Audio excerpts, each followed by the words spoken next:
Yeah. Hello, hello. Welcome back, everybody. It's me and Robert Cobb having another chit chat on a Thursday morning. Hope you're doing well. Robert Cobb, how's it going, bro? How are you? Good. Yeah, I had a reasonable work day. There was a few arguments Oh, yeah? with management. I wasn't involved. I just happened to observe them, which was entertaining as Right. as is, But yeah, how about yourself? I'm good. How's the I'm morning good. been? I work in a small business now, and so management is not so much of a problem because management's right there. And so they just, if they got a problem, they just tell you. And it's so much easier and it's so much better than working in any kind of big institution. Because Yeah.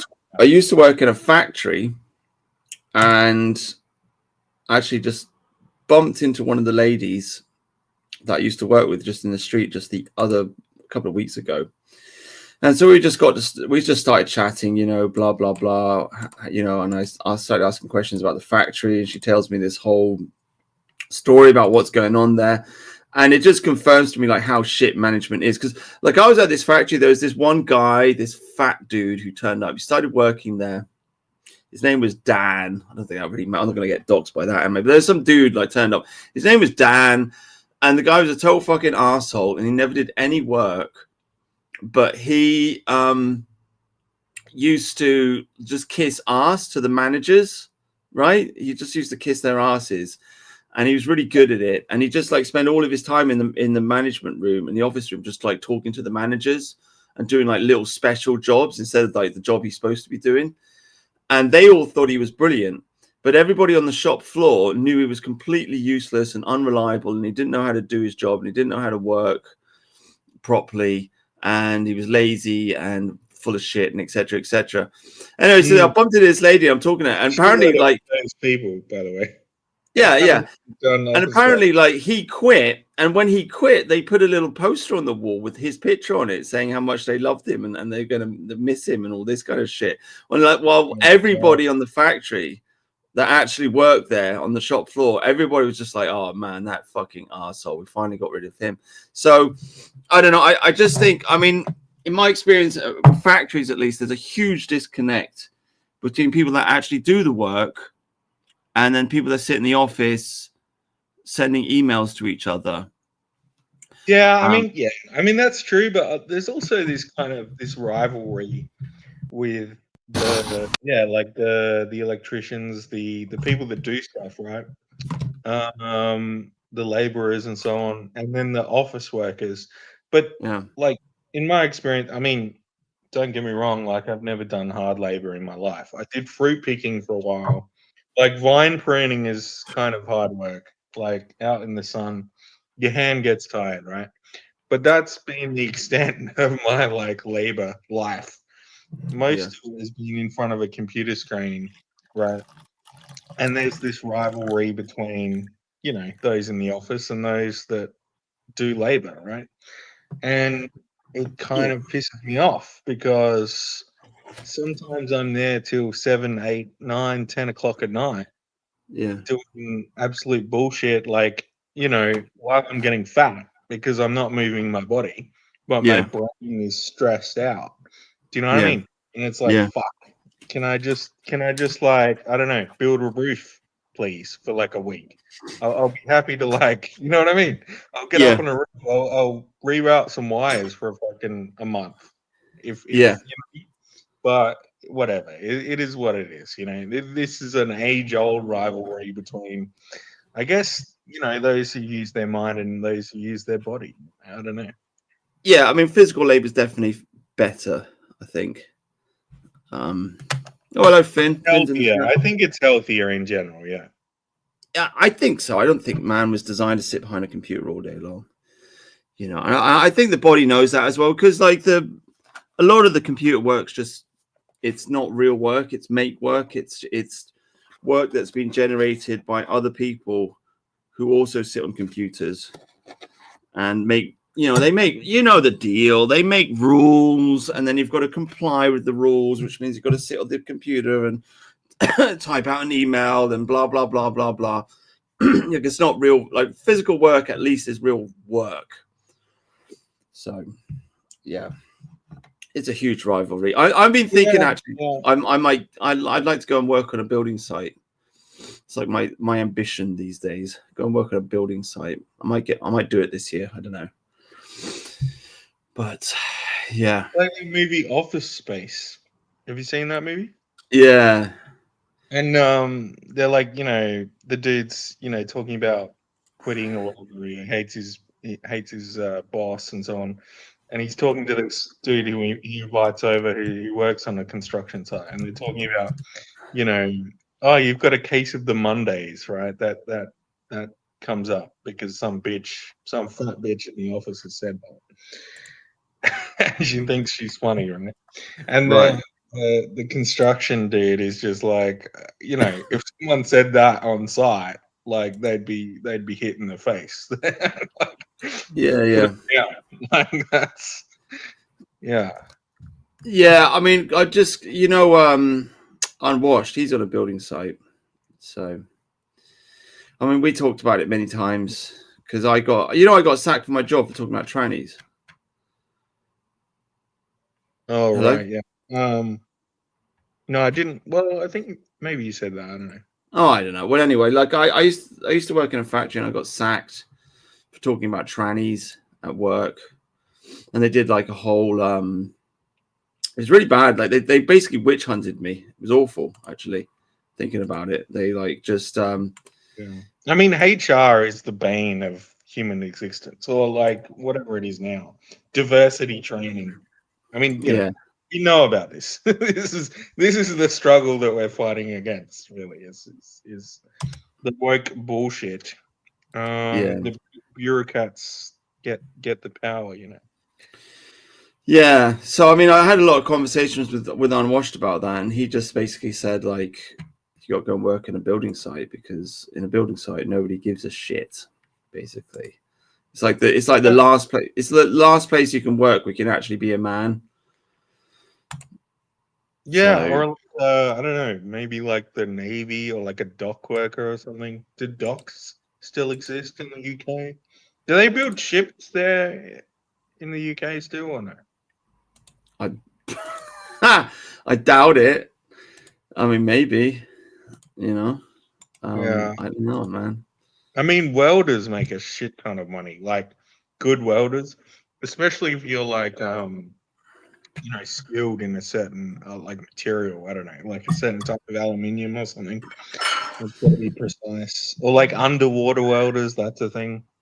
Like oil rig, you know, these sort of guys, they make a shit ton of money. Like mine workers in Australia. So yeah, I mean, it's still out there, but I don't think. I mean, I think like because you live in Australia, so there probably are good jobs out there. I mean, here in England, it's a black hole, dude. Like, I'm sorry, I don't want to be pessimistic or anything, but there's just not really, not that I can see.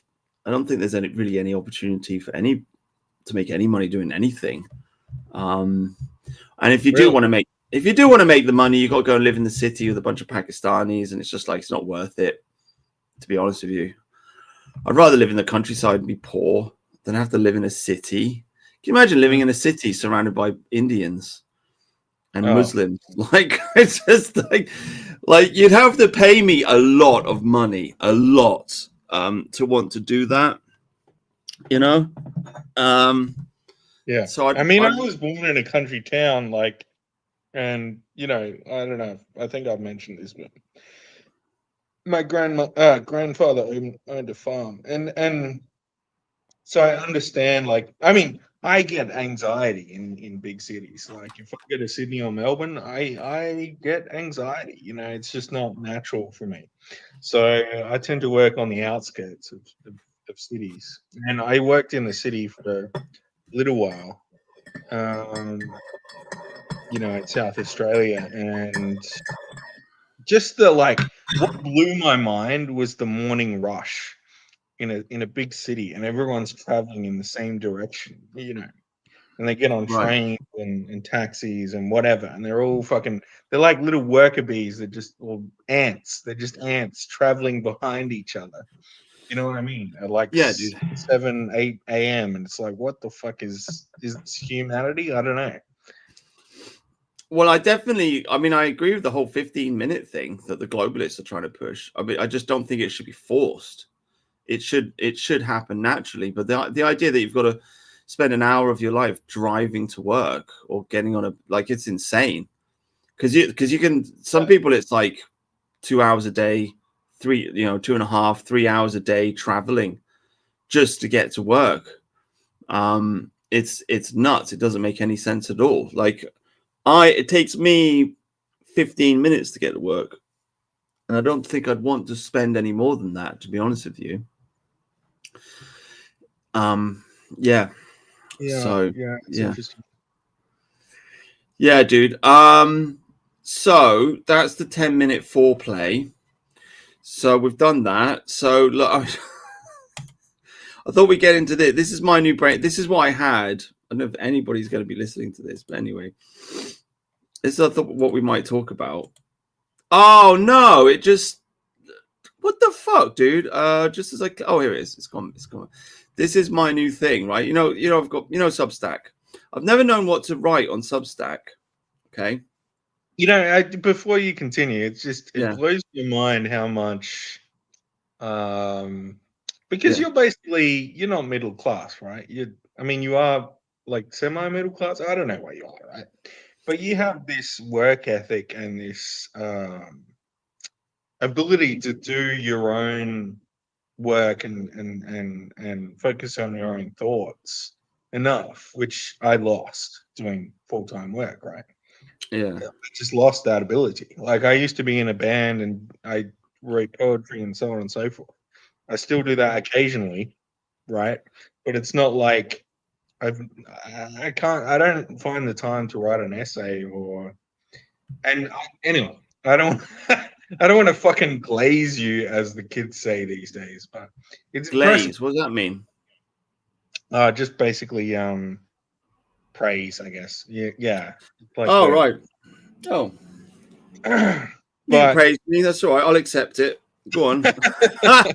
No, I just think it's cool that you can still fucking write essays and focus on video essays and reviewing films and so on, and still you're able to make enough money to live. That's all.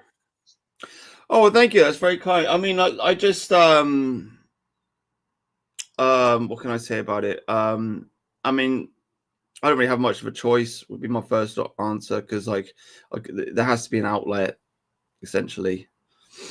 You also got to understand I'm a massive megalomaniac, so I do keep trying to explain this to people. I don't think people properly understand, but I do feel like I am a man on a mission, and it is right. Yeah. Okay. Yeah, I feel that way. I've always felt that way. Even since I was a child, I felt that way. Yeah, nice. Do you think you're like ideological, or you're just like there's some driving force that you? Yeah, it's like a driving force. Yeah, it's always been there ever since I was a teenager. It's always been there, like some kind of I have to write a book or something, or do something to change the world or something. It's very cliched, but interesting. Yeah, I've always just felt that way. I just haven't succeeded yet. But anyway, hopefully if I keep going, one day. Anyway, you'll get there. One day I'll break through. Yeah, I don't know, mate. No, it's interesting. I mean, well, it's a hobby, isn't it? I guess oh man, yeah, you got to keep your creativity going. You got to you used to make music, did you? Used to be in a band, did you? It's just I was muted, sorry. Yeah, I was in this local band called Chaos Frequency. We have a SoundCloud. You can look up Chaos Frequency if you want to hear some shit. But But I mean, we only what did you play? live, we only played live like 4 times, and some of those gigs were basically just, you know, we didn't get paid for them really, you know. Just guitar, yeah, just guitar. Oh, you play guitar like me. Oh, okay. Just sung a bit, you know. Oh, you sing as well. Is your voice any good?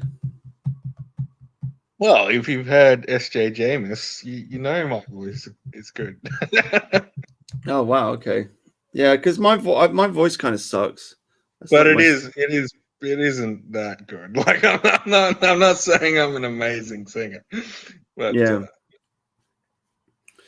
No, I've written loads of songs, but my voice kind of sucks. So it's my sticking point. I just got to break through it.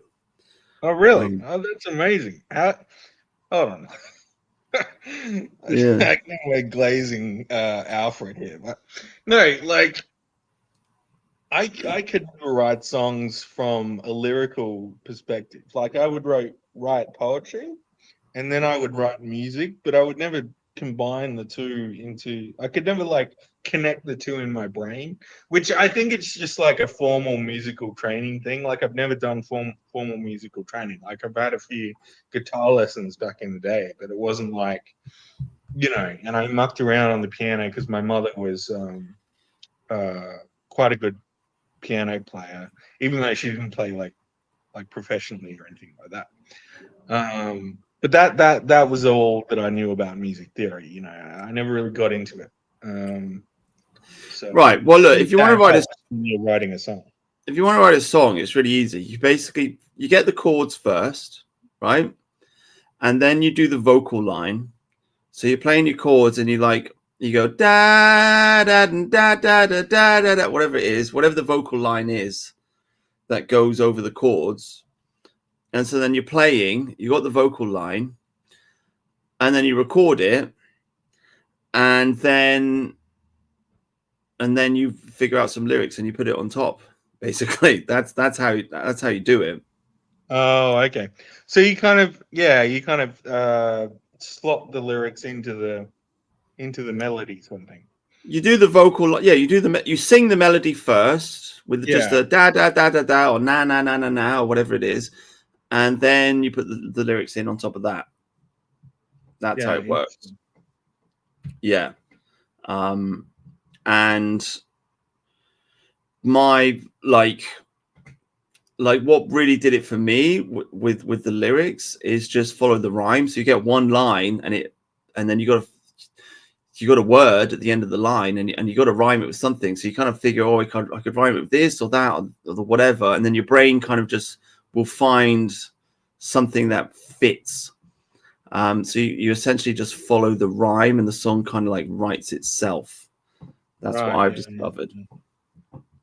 But I mean, I've looked at my songs and I don't know. I want to get into like a new writing phase, and I want to look at I don't know, like different styles of writing lyrics and stuff. And I've got to write a whole bunch of new songs essentially and make some more interesting lyrics. But I do think with songwriting, I mean, you got to understand, it's just a craft like any other. You just got to practice it. And I think that one of the most important things is not to get too upset about like how cliched and stupid your song sounds, because you've just got to look at it as a learning curve, and you got to look at it like you're going to write 10 shit songs and then you write one that's really good, basically. So don't get too upset about it. Just what's the word? I guess just churn it out, just churn out a whole bunch of songs, like write 100 songs. And then at the end of the day, maybe you'll have 10 that are good. Yeah. Interesting. See what I'm saying? And like my problem was I was always like chasing the riff. Like I was always trying to come up with new riffs on the guitar. So I was never really like, a fan of like playing chords or whatever. Like I listened to like BB King way too much, and like who's the Black Sabbath guy? They cut off his fingers. He cut off his fingers. What the fuck? Yeah, he worked in a metal shop. It was an accident. He didn't do it on purpose. Oh, right. What's his Geezer Butler is the bass player. Fuck. I What's don't his know, fuck? mate. He's got like an Italian name. Anyway, Geezer Butler. How fucking English is that name? Jesus Christ. Yeah, I don't know, mate. I don't know. Anyway, he was a god of the riff. So I was always trying to construct riffs. And that's Yeah, where I'm the opposite. I never got into riffs because I never really had an electric guitar. I've always played acoustic. So, yeah. Right. Yeah. See, I had an acoustic, but I had a classical actually, which was my mom's. But then I just like bought an electric guitar and just went from there. Like I never really spent too much time on the acoustic. Yeah. And I got really autistic about the amp, and I built my own amp with like tubes, and they had to be for Russia and all of this crazy shit. Like I don't know. I think I just got way too autistic about it. Oh, wow. You built your own amp. That's pretty cool. That's pretty awesome. So you got into like It's the running technical in side of it. That's interesting. yeah. It's just running in one of my spare rooms. Like I haven't even plugged it in for like God knows, like almost 10 years. But Oh, man. So you could like build your own guitar or something. I Get really mean, start making your own like weird musical instruments. That's I was cool. experimenting with that shit. I put a little mic, like a little can't remember the name of the mic, but it's like fuck. No, I can't remember the name of the mic, but it's like, it's like an inch or 2 inches or whatever. And I put that inside the resonance chamber because one of my guitars is semi hollow. It's like a Right. semi hollow body. It's like BB King's guitar. So I put the mic in there and like had a dual channel coming out. So it picks up from the pickups and on the mic. It was interesting. Um, it wasn't really practical. I don't think I ever like tuned it well, like had the recording software to make it sound good. You know what I mean? It just sounded like noise, Yeah. but yeah. Yeah, dude. Yeah. Yeah, I never got into the tech. I just never got into it. Like my thing is I learned to play guitar when I was a teenager, and then I've just come back to it on and off over the years. And now I've just got like a really crap, cheap acoustic nylon string acoustic guitar, which cost me like £40 from like a secondhand shop. And it's just kind of like lying around the place. And every now and again, I just pick it up and strum it. And I've just discovered over the years, like I fit it into a rhythm where like I wouldn't play guitar for ages. And then for whatever reason, maybe I've been drinking or whatever, I just see it and I pick it up and I strum out all my old songs. And so I've got into this rhythm where like I play guitar quite a lot for like 2-3 months of the year, and then I put it away for like 9 months or something like that. It's like on and off like this. Yeah. And it worked. It works. My other thing was I did a lot of weed like during the music times, so it's like some of it's kind of lost in the haze, you know what I mean? Like I haven't done weed in like God knows how long, like 15 years, but back in the day, I don't know. That was part of it all. Because it was all about back in the day, it was all about like doom metal and like what do they call it these days? Like is it doom metal? I don't know. It's like the real like stoner metal. Yeah, stoner rock, that sort of shit. So that's Right. what Chaos Frequency was about. Just like repeating the fucking riff with like way too much distortion, you know what I mean? Right. No, I like that. That's cool. Yeah, like Electric Wizard. Yeah, exactly. Yeah, and like witchcraft and like there's so many, yeah. Like I You don't just know. get like a nice fat bass. Fires and Yeah, you get like a nice I mean fat bass fires, line. like Queens of the Stone Age, like Josh Homme. Have you heard of them? I know Queens of the Stone Age. Yeah, so Josh Homme's the lead guitarist and singer for Queens, and he was in a band called Caius before that, and that was in the Californian desert, the desert scene. It's called like desert rock or stoner rock, and yeah, they were just fucking, because they had these things called generator parties where they went out into the desert basically and like brought a generator and just like hooked up their amps and just played for hours and hours and hours. And the idea was basically just to keep people there for as long as they could. Do you know what I mean? Like get a Yeah. group going. And that's kind of how, like, that's why Queens, you know, it sounds like funky sometimes because they're just trying to like maintain the groove. Right. Right. Right. Yeah. Yeah, dude. Yeah, I mean, I like that kind of. I like the kind of. I like Electric Wizard, and I like that kind of rock music where you just have like a heavy bass line, and the band just kind of sits on it and they jam over the top of it. I think that's. I mean, that's really at the heart of rock music. That's where rock music really, because rock music originally comes from the blues, and it was very simple, and there was a lot of room for improvisation. And I don't like the metal where they're like, I don't know, man. There's like too many key changes, and it's too complicated, and it's too like, no. I can't musically figure out the way to describe it, but it's just, Yeah, I know what they make it too. They like want to turn it into like, they want to turn it into like classical music or something and make it like very, like very weird. what was his name? And it's like, now fuck that. Like I want just like a nice, fat, heavy, slow bass line with a guitar solo over the top, and then maybe a keyboard solo over the top, and then some great drums and some heavy sounds. And so I much prefer simplistic rock to like the weird shit that a lot of heavy metal bands do. Yeah. Like Eva, what's his fucking name? It's like Wyver Manstein or something. He's like a Dutchman. He's like the famous.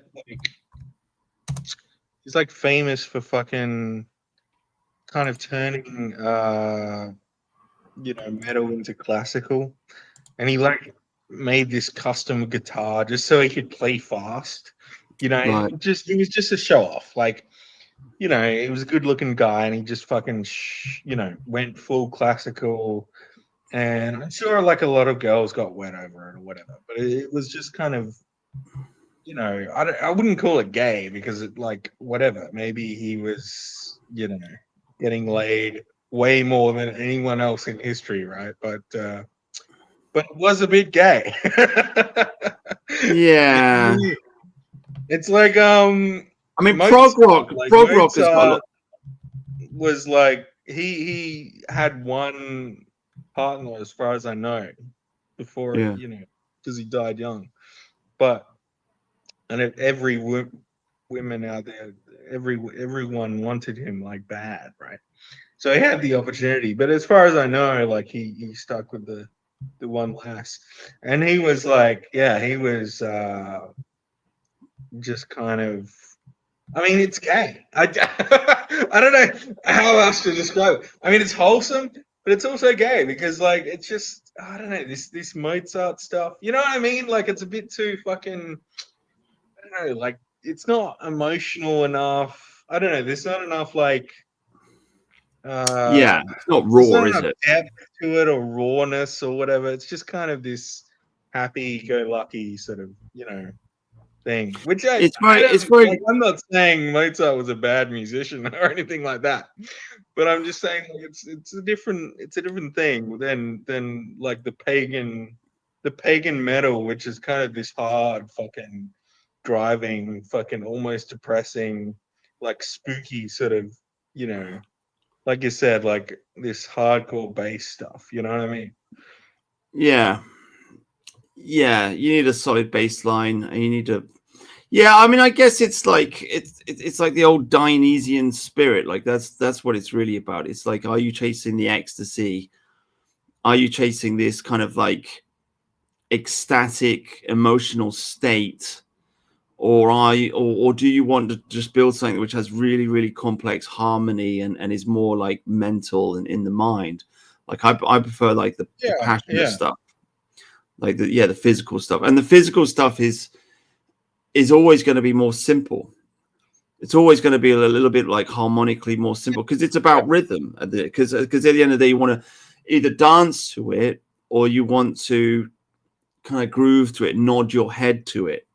So harmonically, I mean, like music in general equals movement. Like that's kind of the, you know, it's what God intended, sort of thing. Like, you know, music equals movement. But and if it's too like complex, if it's too like in the head, you can't groove to it, you can't move to it, and you can't like, you know what I mean? Like it's interesting. Yeah, it's one of the great mistakes I think of Western music and symphonies in general, that they are just a little bit too weird and too out there and too in your head. And again, it comes down to harmonies. It comes down to just guys, they want to like mix this chord with that chord with it, and then they're off out there, and you've got this huge wide open floating sound. And it's like, I don't know, man. It's as you say, you want a good rhythm that you can groove to, that you can nod your head to, that you can feel. And once you get away from that, then the whole thing kind of collapses, and it's not so much fun. So really, at the end of the day, simple music is where it's at. It's always been where it's at, I reckon. Yeah. I mean, the classic one, like Jack White. You know Jack White from Canada, you know, in the White Stripes, right? Yeah. I mean, that was just guitar and drums, right? I mean, as simple as you could possibly get. Really, just blues. You know, people talk shit about his voice. It is what it is, right? But some of the grooves that he came up with, like just with the fucking guitar, and his like, was it his wife? Yeah, his wife. People say that they actually created this rumor that Meg White was his sister, but they were actually married. And Jack White was a Catholic, which is interesting. But yeah, it's simple and kind of just genius. You know what I mean? Yeah, they were probably like the last great rock band, to be honest with you. I can't really think of anything that's come since that was popular. That you could really describe as rock. I mean, I guess Queens of the Stone Age. I guess they're pretty popular. I don't know. Yeah, I don't know. Yeah, but you got to do your album, dude. I want to hear the Robert Cobb album. I'm doing my album this year. That's what I'm building towards. But mind you, actually, I'm thinking I won't actually release my album on the internet. I want to keep it separate, because I want to be able to, I don't know, like share stuff with like real people in the real world. Do you know what I mean? Because right now it's like I put a time and effort into like my YouTube channel and stuff, but you can't meet people at work or whatever and tell them that this is what you do, because you end up getting thrown in jail. So I was thinking, if I do my album, if I do sort it out, I'd rather like have my name behind it, and then I could share it with real people in the real world, you know. So nice. Maybe I'll make 2 hours. Maybe I'll make like one for the internet, which is really racist, and then like I'll just write love songs for ordinary people, something like that. I don't know. Yeah. Let's do 2. Fucking schizophrenic.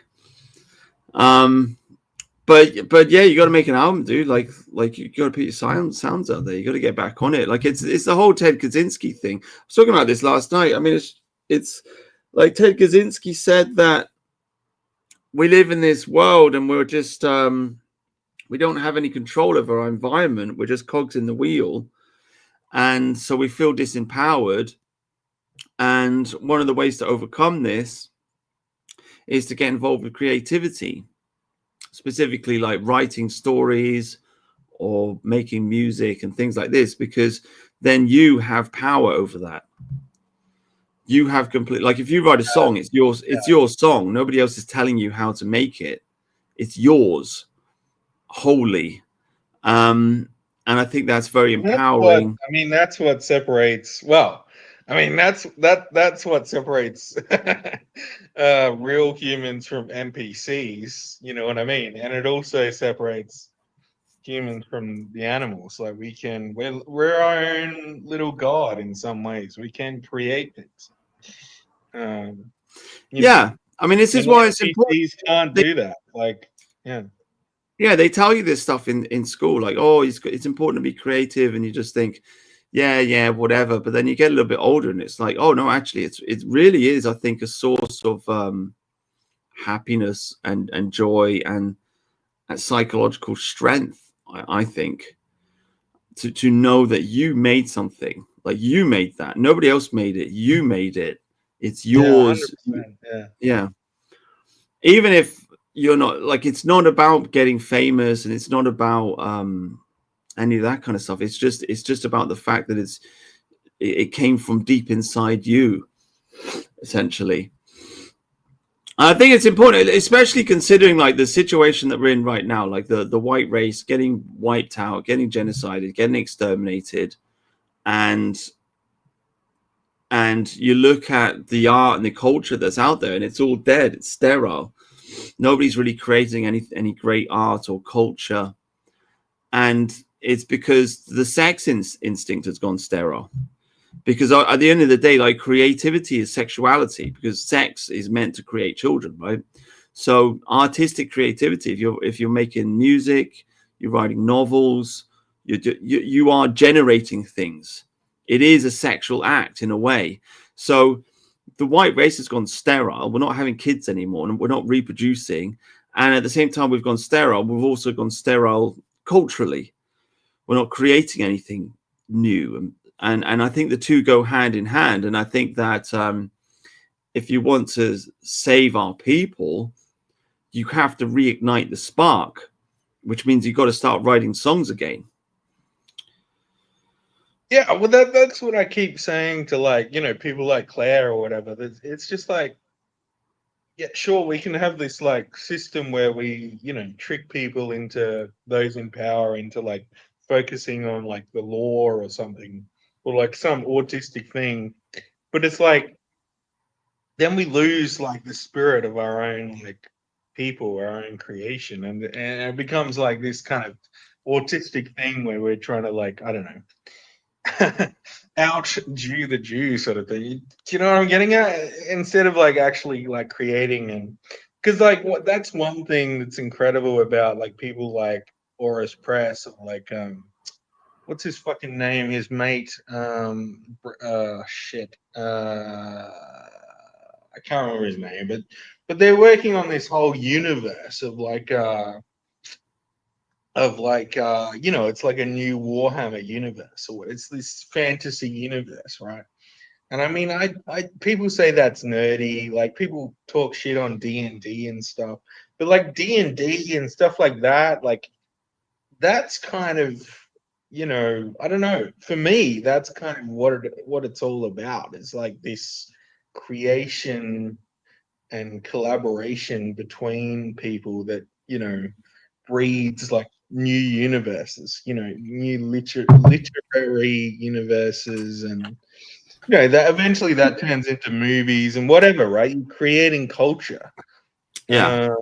And that's what I think people need to do. Even though, like I said before, I think I've lost some of that just because of the daily grind. But and I think that's what modern society does to people. Like, if you turn people into slaves, they can no longer be creative, because it's just like there's a certain amount of energy that you have in the day. You know what I mean? And you can't focus on creative endeavors anymore, because you're just like trying to pay the bills or whatever. Well, they want to they want to turn you into a cog and a slave, essentially, and the creativity sets you free. Because if you get into creativity, you're only half a step away from being an entrepreneur, essentially, which was like the original creativity. Because even the word art itself comes from artisan. So back in the day, you'd have a carpenter, for example, who'd build like a table or a chair or whatever, or people that would build buildings. Like a construction worker back in the day would be creative in a way, like when he's building a house or something. So the system of guilds in the medieval world. I mean, that was brilliant. I mean, imagine being like a young man in medieval England or whatever, and you look up to this blacksmith or whatever, and you can suddenly become an apprentice of this blacksmith or this stonemason, and suddenly you're like part of like building a cathedral. Like, I yeah. mean, that must have been just incredible. Yeah, I mean, this is the thing. Like these days, like the creative instinct gets channeled into essentially fine arts, because that's kind of what music is, and movies and this kind of thing. But in the old days, because people would make stuff themselves, we didn't have an industrial culture. People would engage in the arts and crafts. So people would make their own clothes, build their own houses, build their own pots and pans, tables and chairs, and all of it. And so their creative instinct would get channeled into that. So everything around you that you're using and everything that you're surrounded by, it wouldn't be made in a factory somewhere, like by some machines. It would be made by people, and they would have poured their own creative instinct into it. So it would have been like it would just be like a much more beautiful world to live in. And I think like once you start, like I say, making music or writing stories or whatever, you start to see that, and you start to understand that, and you start to just think, well, screw this consumerism, right? And screw these big corporations. I want to do something that's mine and individual and different and so on and so forth. I want to carve out my own little niche. So I do think, and I want to be part of like a community of other arty-farty type people who are also doing something like that. So I do just think like the act of creativity itself will turn you away from corporate control. It will release you, because it's like you're lighting a little fire and you're kind of like putting your hands around it and you're trying to like protect it from the winds, and trying to build something. And yeah, dude, you've got to have that. You've got to engage in that if you want to, if we're going to save our people, essentially. Because just reacting to the news is not enough. If you're just reacting to the news, you just get depressed. And we see this all the time. Like people on Twitter, they're just like, oh my god, like they just can't, like, because the news is horrific. Yeah. Sorry, just give me 1 sec. I've just got to. Sorry, I might be like a minute or something. Yeah. Okay. Oh, what's up? Alan Bastard, Sergio Mendes, Brazil's. I don't know them. I know the Seekers. Yeah, Led Zeppelin. They had a lot of folklore in there. I mean, they're interesting because there's like, it's like half black, half English, isn't it? Because Led Zeppelin did a whole bunch of blues songs, and they did a whole bunch of English folk songs as well. So they kind of fused the two in like a weird way. But yeah, I mean, there's a lot of musicians that made. There's that album "Selling England by the Pound" by Genesis, which essentially is about England getting sold and given away. And but I've never been able to get into it. I've tried listening to it a couple of times, but it's always like a bit like, oh, I don't know. I just find it a little bit jarring, difficult to listen to. But people have made like some quite nationalistic music. There's Albion. I can't remember who did the album. Albion. Albion. The album. Where is it? No, it's not. No, it's an old album. I don't know. Maybe you guys remember. It's not popping up in the Google. Selling England by the Pound. Selling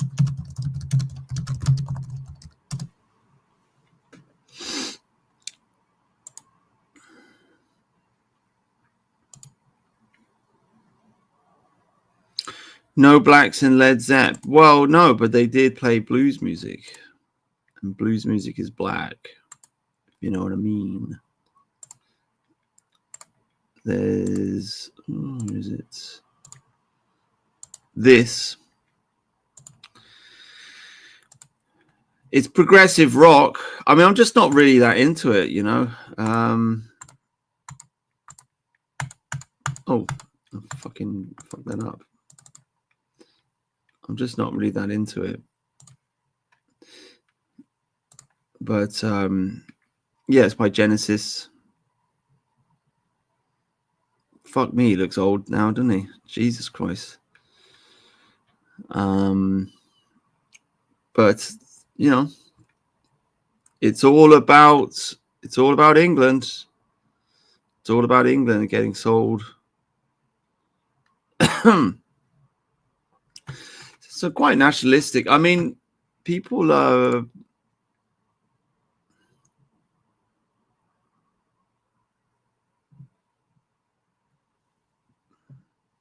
Yeah. Yeah, I know Led Zeppelin. Yeah, it's a great song. I'm just saying there's other stuff out there. I mean, there's like I said before, like you got Sam Fender. He sung about Epstein and nobody noticed. You know, you got I lyrics. Let's have a look.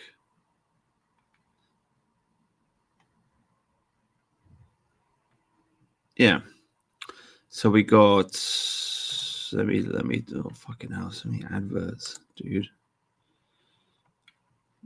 Look at this. Look at this. Look at this. Sam Fender lyrics. Sorry about that. I'm back. That's all right. I'm just there's, you know, Sam Fender. Have you heard of him? Anyway, he's an English songwriter. He did an album. He did this track called I can't play it to you because of the copyright. But this was a single and he released it. And he says, well, I've got the lyrics right here, but they don't act up for the camera. They just sit back and command them. They collect and deflect the abandon. They even wrote all the 10 commandments. They watched Jesus get nailed to the cross, right?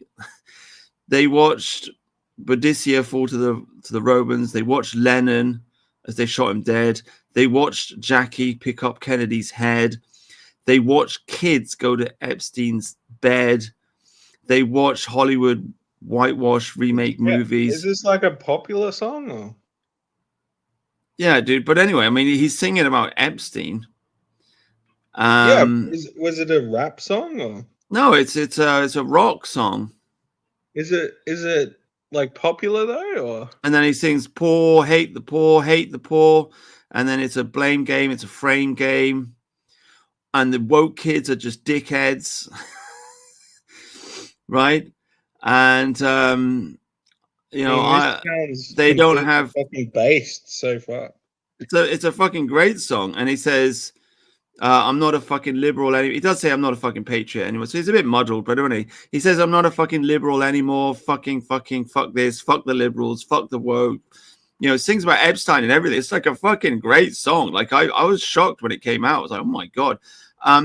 Literally nobody on the internet like saw this or celebrated it or talked about it. I mean, I haven't seen anybody talk about this. This song came out like 2 years ago. You can look it up on YouTube. I mean, it's right there on YouTube. I'd play it, but then I'd get copyright strikes. But interesting.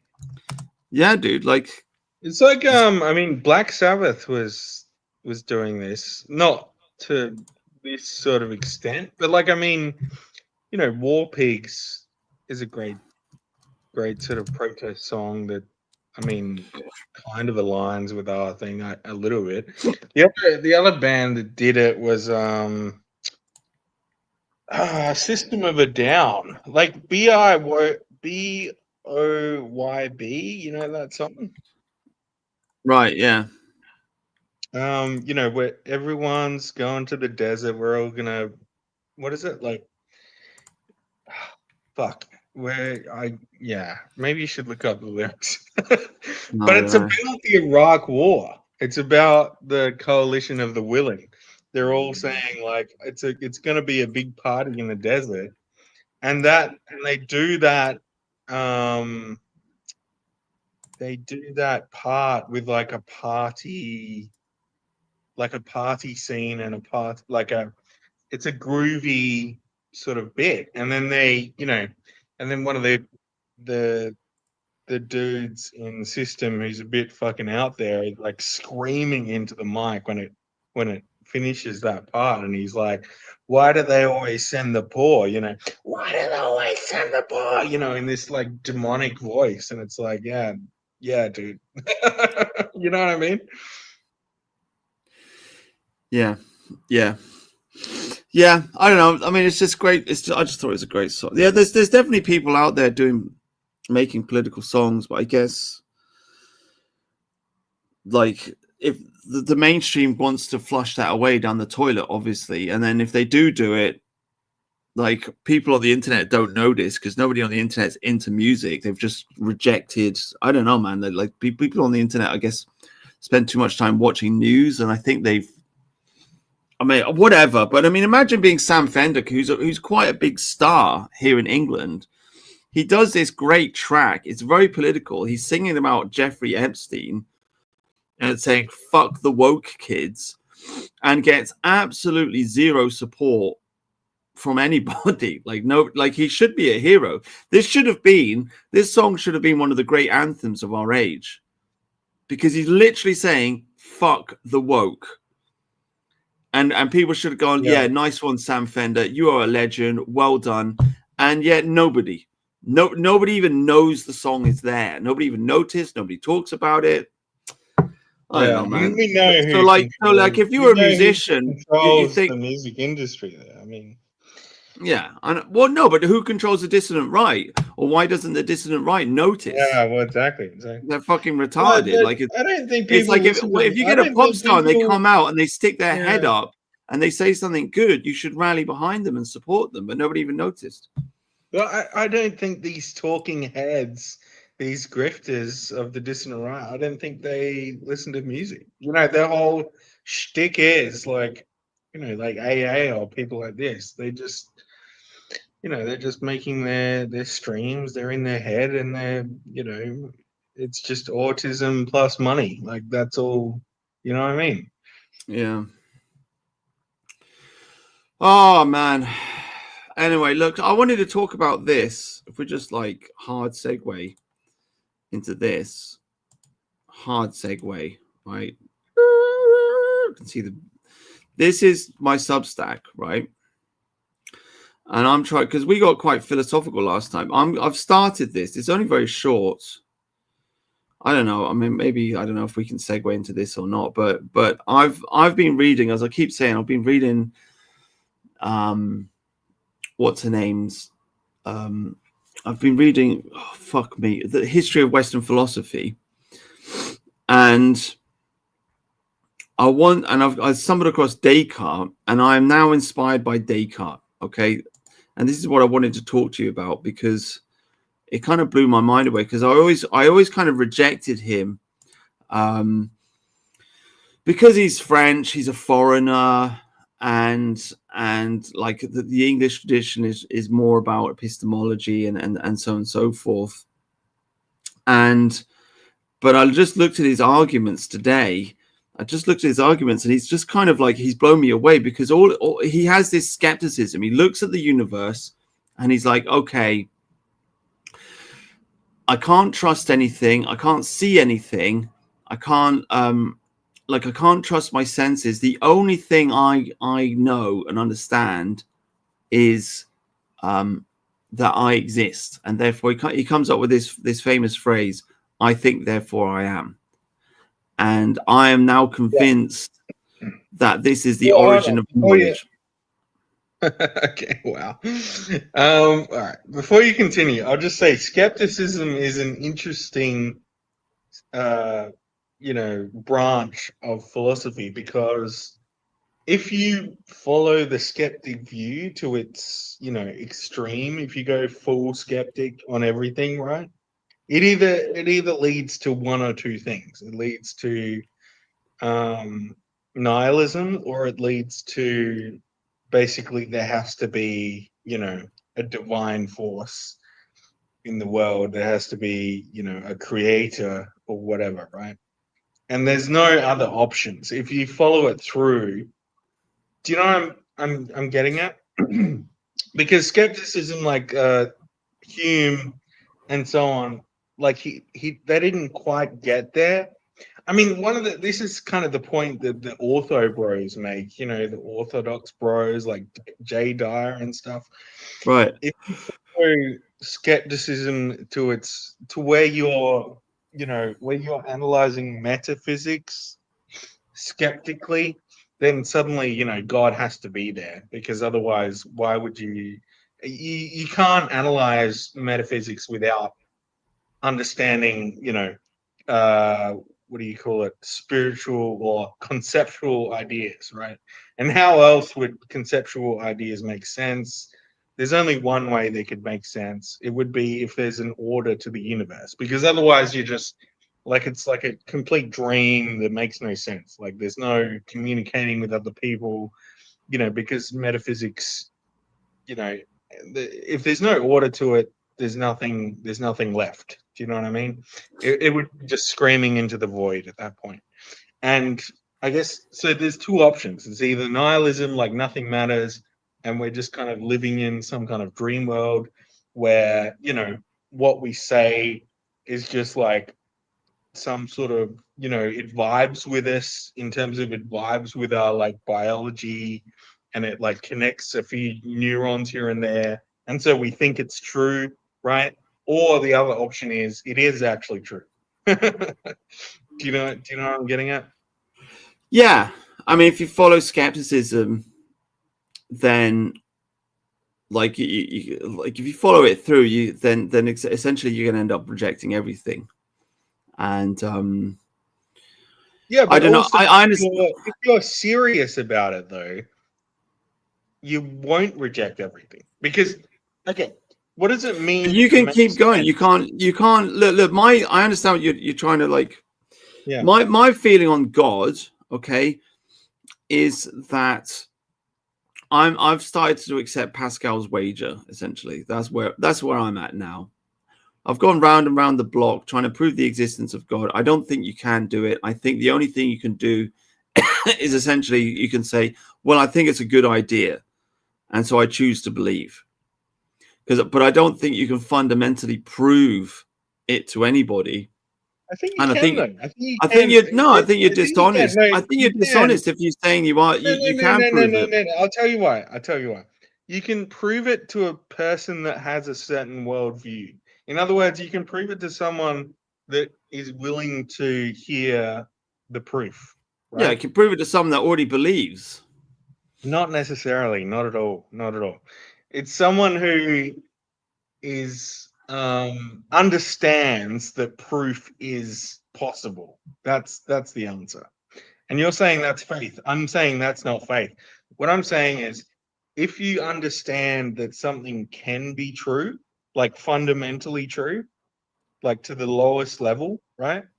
Then if that concept makes sense, then it has to be true. Because if it doesn't, if it's not true, then what you're talking about is just nonsense. And so therefore it can't be true, right?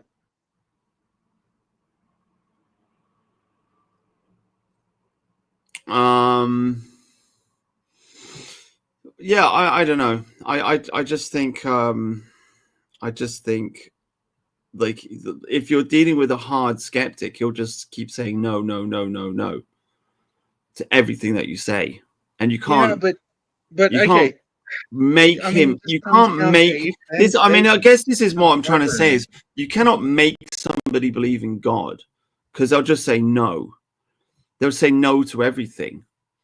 And they'll just follow that line of saying no, no, no, no, no, which is it's Yeah, kind of but like an what does attack. no mean? The point is, like, what does no mean? What does a rejection of God mean? Like if God is a thing, you have to reject him. What's the concept of rejection?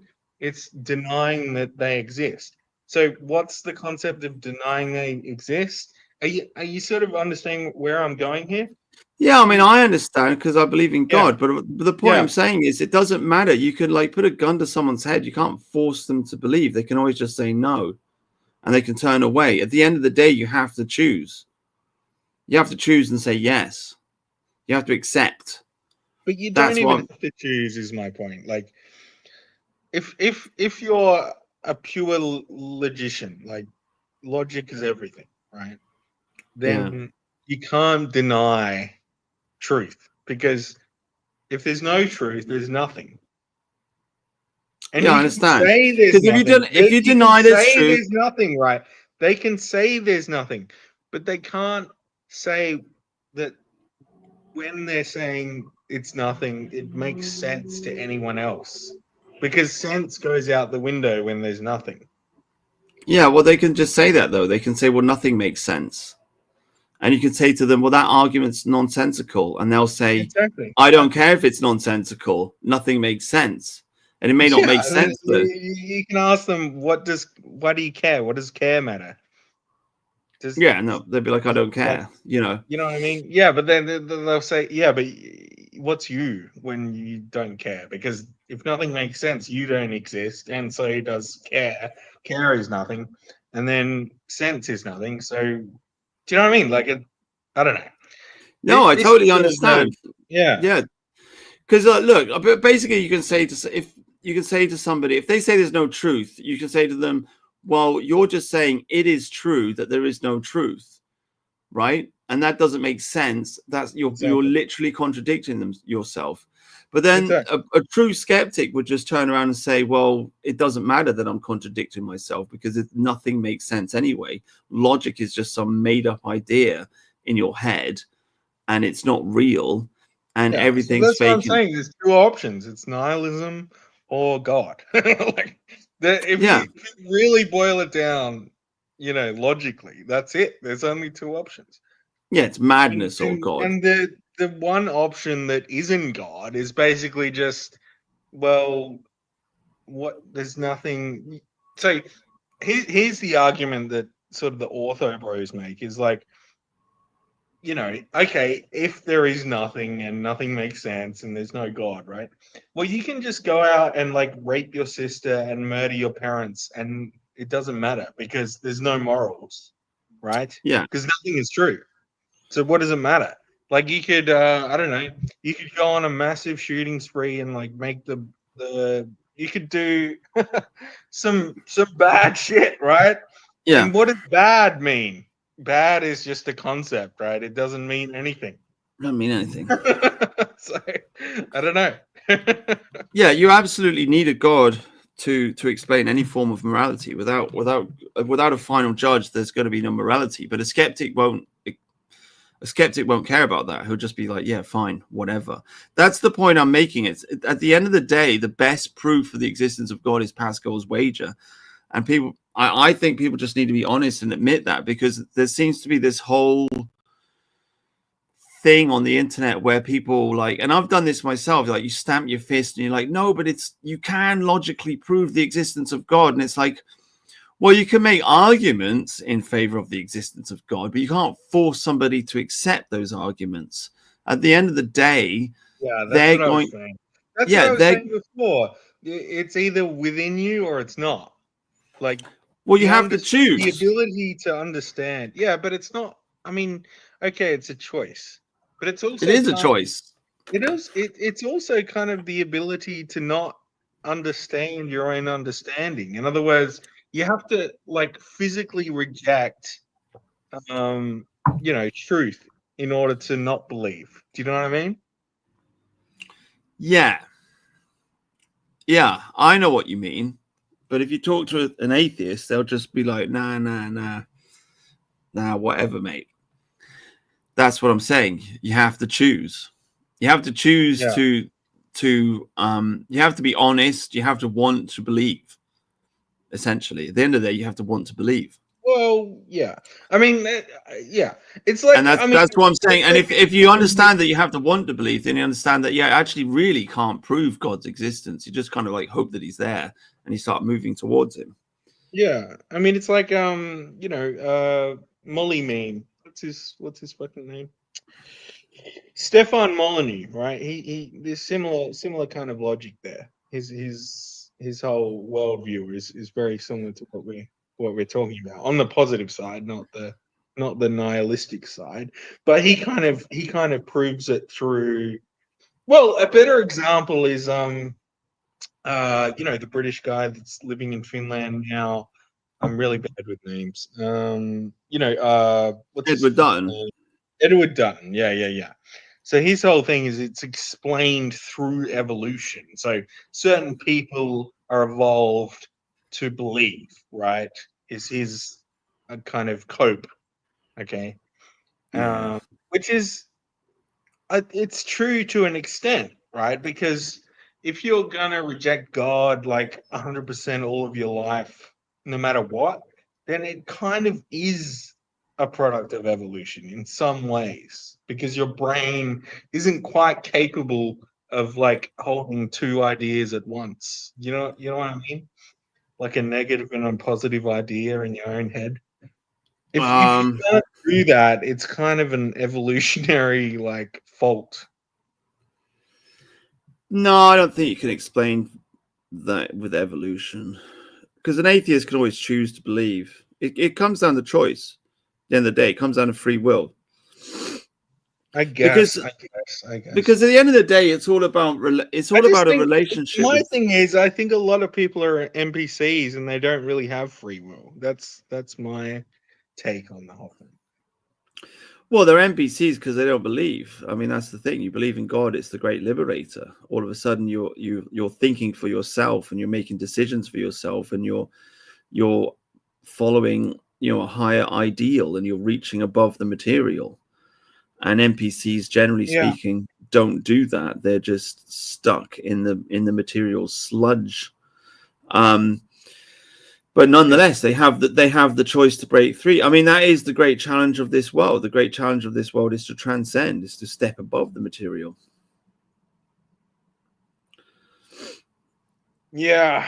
I guess And some people it's at aren't the end of the day, talented at it's your choice. that. It's your I mean, you choice. take like a yeah, but you take like I don't know, like a what do you call it? Like an astrology girl, right? She's already in deep. Like it's already a spiritual world for her. Like it's not, you know what I mean? Yeah. So, What do you mean? What's your point? You lost me. well, I'm just saying she doesn't have to do like she's not even capable of doing like logical arguments at that point because she's living in a spiritual world already. Or like, okay, maybe you don't want to call it spiritual, but it's a conceptual world, right? Um, I think that's a kind of a feminine thing. Like females often live in their feelings, in their imagination about people. They're not necessarily logically studying people, right? It's just like a reaction, like a like an instinct, right? Well, they're much more emotional than men, but they're still logical beings. I mean, everyone can engage in logic. I don't, I mean, the thing about women is women are more emotional and less logical, and men are more logical and less emotional.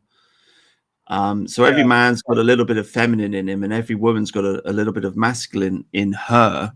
But I think it's silly just to say that women aren't capable of logic. No, of course. I mean, of course they No, can I'm not saying think. no, I'm not saying that at all. I'm just saying those who delve into who are entrenched in like, conceptual ideas like astrology, like or the occult or whatever.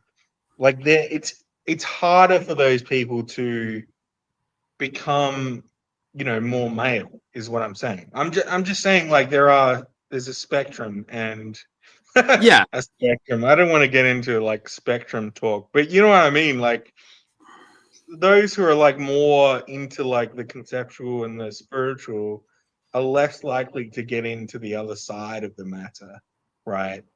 That's all I'm saying. I'm not saying all women or whatever, but Well, I think if a girl's into astrology, she's probably more likely to believe in God. I mean, she's already taken one big step away from materialism. I know, but people get it's like I don't know. Did you ever get into conspiracies? Like you're a kind of a flat earther, maybe, or whatever, right? But you can Yeah. go too deep into conspiracies. Like that can be your whole life if you want it to be. Like Tartaria and shit.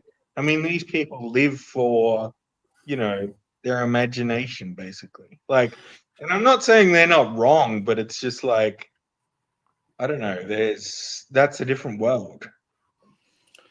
Well, I mean, I would argue astrology and conspiracy theories that's it. I think that gets you closer to God. I don't think that takes you farther away from God, because you're realizing I mean, with astrology, you're realizing, well, essentially, you're becoming a pantheist.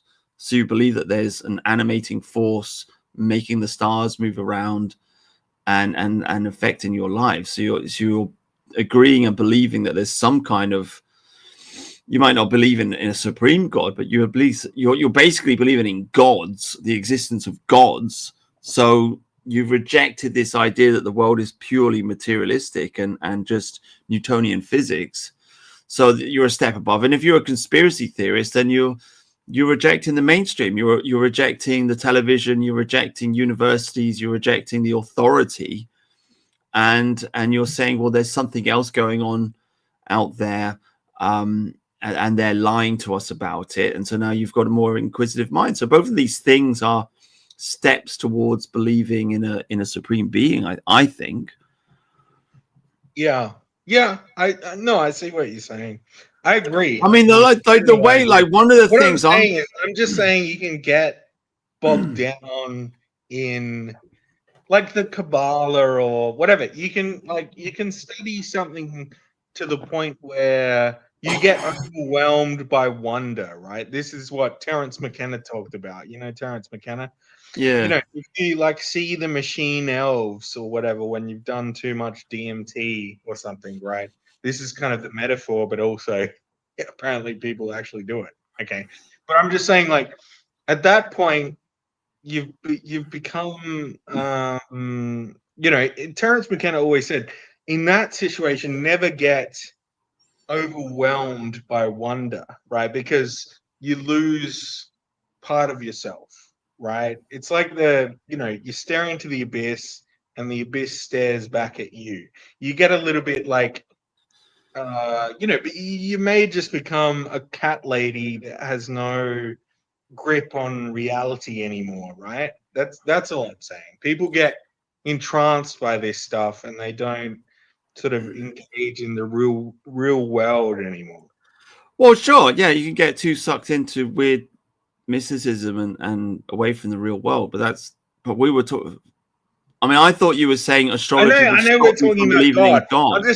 I'm just saying that doesn't necessarily equal God. I'm just saying like, okay, these astrology girls and whatever, that's all good. And maybe they're rejecting the material world, which is all good, right? I'm just saying they may just get stuck there and never quite, uh, sort of understand like God for like what like I don't know what I'm saying, but I'm just saying No, I know what it's you mean. not It's like gonna like yeah.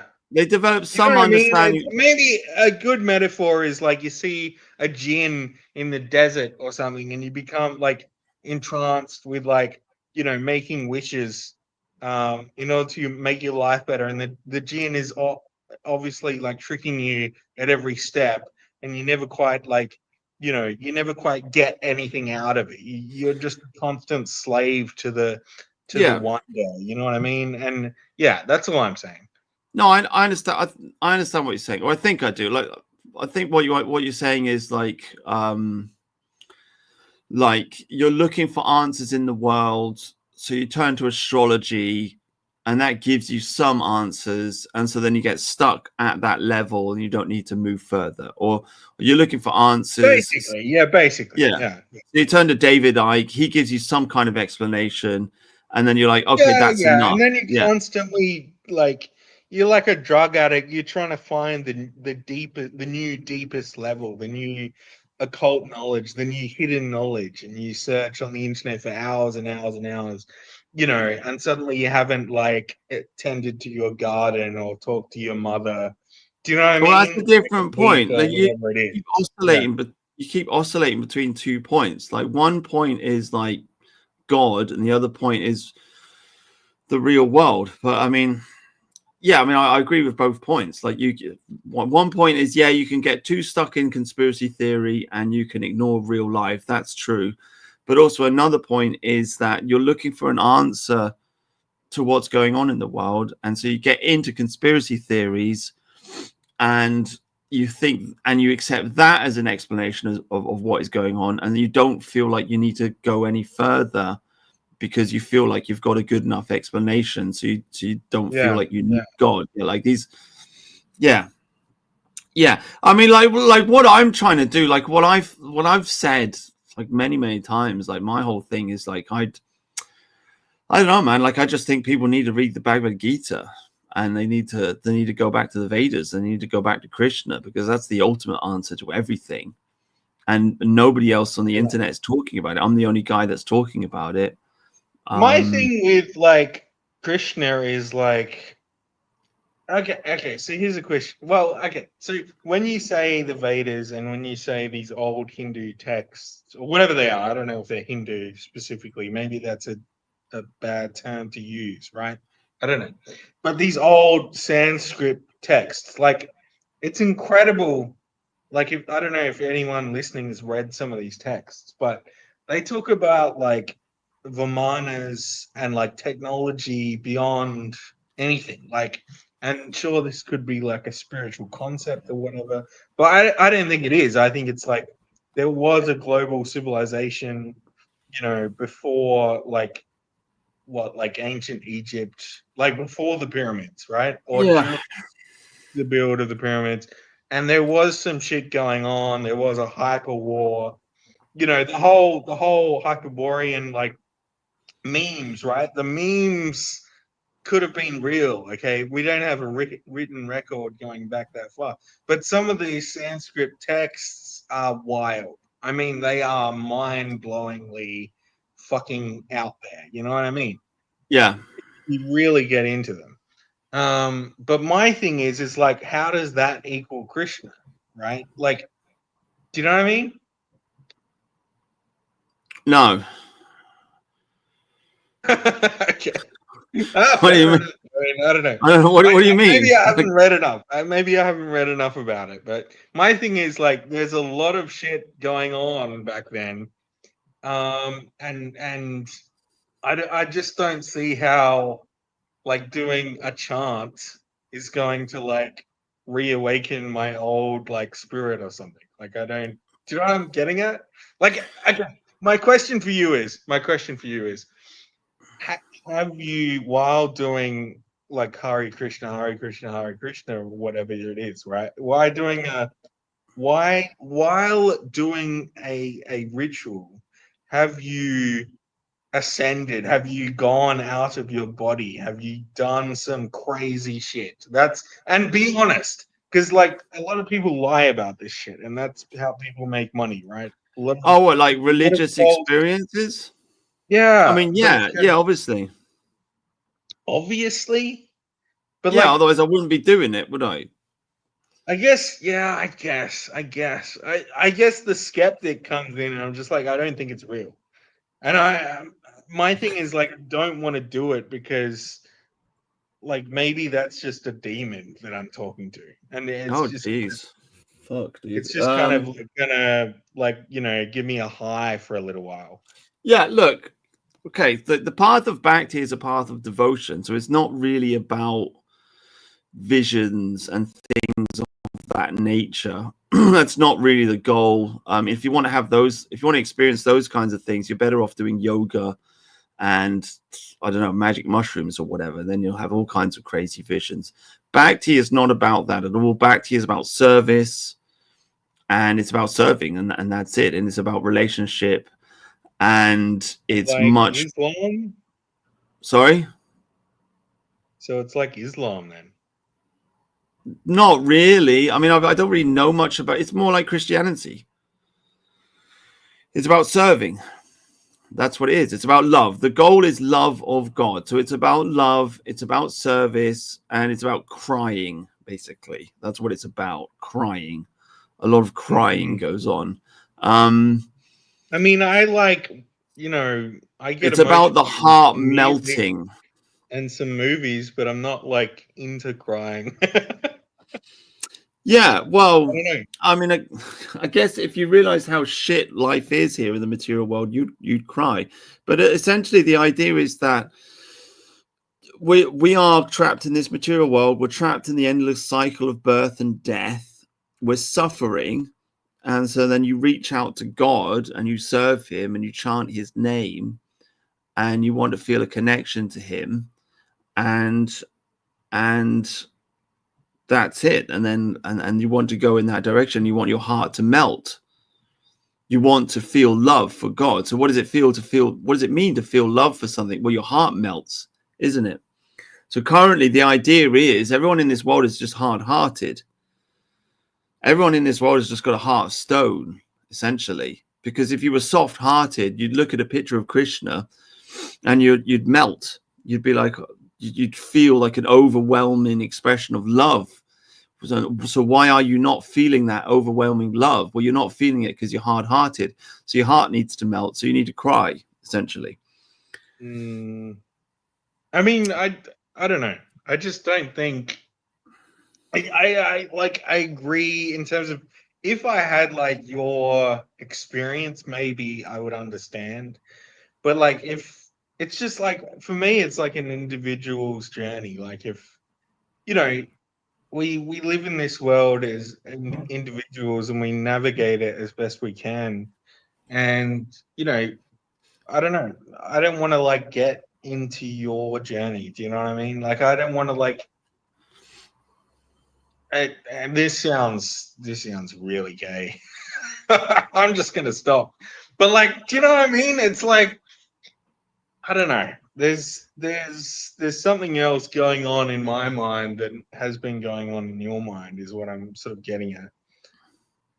Well, yeah. I mean, look. My whole argument, like I was just saying in X, in our group on X, is like if there is a God, then He created everything, and if He created everything and everything comes from Him, then He must have a form. Okay, and in this world we have life, we have color, we have movement, we have emotions, we have form. So all of this must have come from Him, and if it came from Him, then He must have these things, and so He must Himself have some kind of form, and so He must Himself be a person. He must be alive. He's not just an equation. He's not just an idea. So the question comes, well, what? So the question comes. Let me finish my argument. Let me finish my argument. Hold on. Let me finish my argument. So the question comes. All right, sorry. The question comes, what does He look like? Right? And the only religion that explains what He looks like is the old Vedic religion, which is the world's original religion. It was there before Christianity, it was there before Judaism, it was there before Islam, and it was there before Buddhism. So that's the world's oldest religion, and that's the religion that tells you what God looks like. So that's why I follow it. It's not really it's just logic. For me, it's just logic. But I will say, yeah, I know, but I'll just say this, and it's going to be crude, okay? So, be prepared or whatever. But my view of God isn't like some soy boy who's like painted blue. Like isn't that the vision of Krishna? Like he's just kind of this like man that's kind of like not that strong. What do you mean he's not actually? He's a killer. All right, we'll bring up a picture of Krishna because from what I've seen, it's just like this soy boy. No, he's not like that at all. No, he's a killer. He kills so many demons. He rips them apart with his bare hands. Like he kills so many people. So yeah, he's a killer. Like that's the literary description, but like in paintings, he's kind of just lame. Well, people paint him in different ways. I mean, he is essentially like a Pan type character. He's a forest boy. That's what he is. He plays in the forest. He's got his flutes, and he's got an infinite number of girlfriends. Like Enkidu from the oldest story ever written. What is it? Fucking... I don't know what that is. Like Peter Pan. He's like Peter Pan. He's Robin Hood. You know, he's in the forest playing with his friends, and he's got an infinite number of girlfriends. I mean, the thing is, like it's like I was thinking of the Wild Man from what is it fucking called? The Epic of Gilgamesh. Sorry. The Epic of Gilgamesh. Yeah. Right. You've got Enkidu and I don't know the other character. Gilgamesh, I guess. Enkidu is the wild man. He's like the almost like half ape, half human, and I guess a woman or someone convinces him to come out into the world, and he gets seduced by a woman, and she kind of turns him into like a human a little bit. I don't know that. I've not read it. What I've heard. You should read it. It's great. It's really, really great, and it is actually very emotional. It's amazing that it kind of applies to humans after so many years. You know what I mean? Doesn't he want to become a god or something like this? He wants to or he wants eternal life or something like this. Yeah. Well, it's not explicitly said. Oh, right. It could. Yeah, you could have that interpretation. I think it's just ambition. There is a level of ambition there. Well, anyway. It's also the story of Beauty and the Beast and the woman that tames the beast or whatever. Well, I mean that's kind of what Krishna is. He's wild. He's the wild boy, in the forest with all his friends for eternity. So I mean, this is the thing. Like, this is like specifically why is Krishna the supreme out of all the different like aspects of God? It's because he's the one that enjoys. He's the original enjoyer. And you got to ask yourself the question, well, what would you do if you were God? And the answer is like, well, you'd probably have like an infinite number of girlfriends, wouldn't you? And you'd just be hanging out in the forest with all your friends, like having fun. And that's exactly what Krishna does. He's the guy that has all the fun. He's the enjoyer. It's interesting that you said that, like, he's like kind of the connection between, the conceptual God, the out there in the clouds above the world sort of metaphysical God and the human God, right? And this is kind of a concept in Christianity. Like Christ, is like the Son of God, and he came down and lived as a human, right? He became almost like, part of our slop in order to relate to humans, right? This is what the Orthodox Christians think, that, that's kind of the ultimate expression of God, is someone willing to sacrifice a little bit of godhood in order to be human, right? Yeah. Well, I'm not saying Krishna's manifested from God. I'm saying he is God. That's the difference. Because if you're saying he's manifested from God, I mean, this is what the Buddhists say. The Buddhists say, like, this is what the Mayavadis say. They think God is Brahma. They think God is one. They think God is just some shining light in the sky, which is formless. And they would say that Krishna manifested from that formlessness. I'm not saying that at all. I'm saying Krishna himself is the origin. That's the beginning point of everything. Everything manifests from him. I mean, it is interesting just etymologically, like Krishna, right? Christian, right? It's, Well, this is what I was saying to Duvid the other day. This is, and he had a total spastic attack about it because he was saying, "Oh, Jesus isn't real." But that's my argument. Jesus went to India. He studied Vaishnavism in India, and he worshipped Krishna in India. And then he came back to Jerusalem, tried to tell people about it, preached love of God, and so they crucified him for it. But this whole concept of love God and serve him with all your heart, mind, and soul, this is coming from Jesus. Jesus got it from India, and he spread it to Western civilization. It's not an idea that was in Western civilization before Jesus, as far as I understand it. Yeah. But the Christianity, the way I see it, Christianity is essentially, it's a form of Vaishnavism. Right. It's like a weakened form of Vaishnavism. I think the Catholics believe that Jesus was God, and I think the Orthodox believe that he was from God. I think that's why the schism happened. I could be wrong. It could be the other way around, No. No? Okay. I'm pretty sure that's what it was about, the doctrine of where the schism happened in like the 10th century, as far as I understand it. Yeah, it split the Roman world apart. Yeah, it happened along, like, I mean, there was a schism before that with the Council of Nicaea, where you had the split between where they kicked out Arius, and he was because a lot of the, I mean, there was a schism. No. The Arian crisis was after the schism. No. It wasn't. Like, what the hell are you talking about? It all came down to what Jesus was.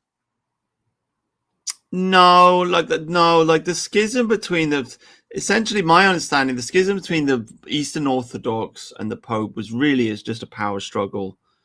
And they just started insulting each other, and they excommunicated each other, and that was it. It was all over.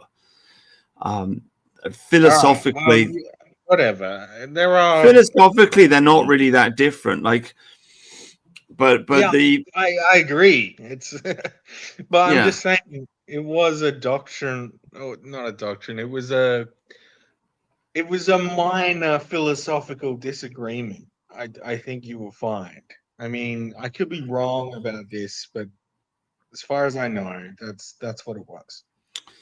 And sure, that can be couched in political moves or whatever. And maybe after the fact, they use this philosophical disagreement to justify their political moves, right? I don't disagree with that, but it is viewed in both churches as a philosophical disagreement. Okay. Yeah, look, the Arian controversy, like I was saying, Christian disputes about the nature of Christ, dispute between Arius and Athanasius of Alexandria. Okay.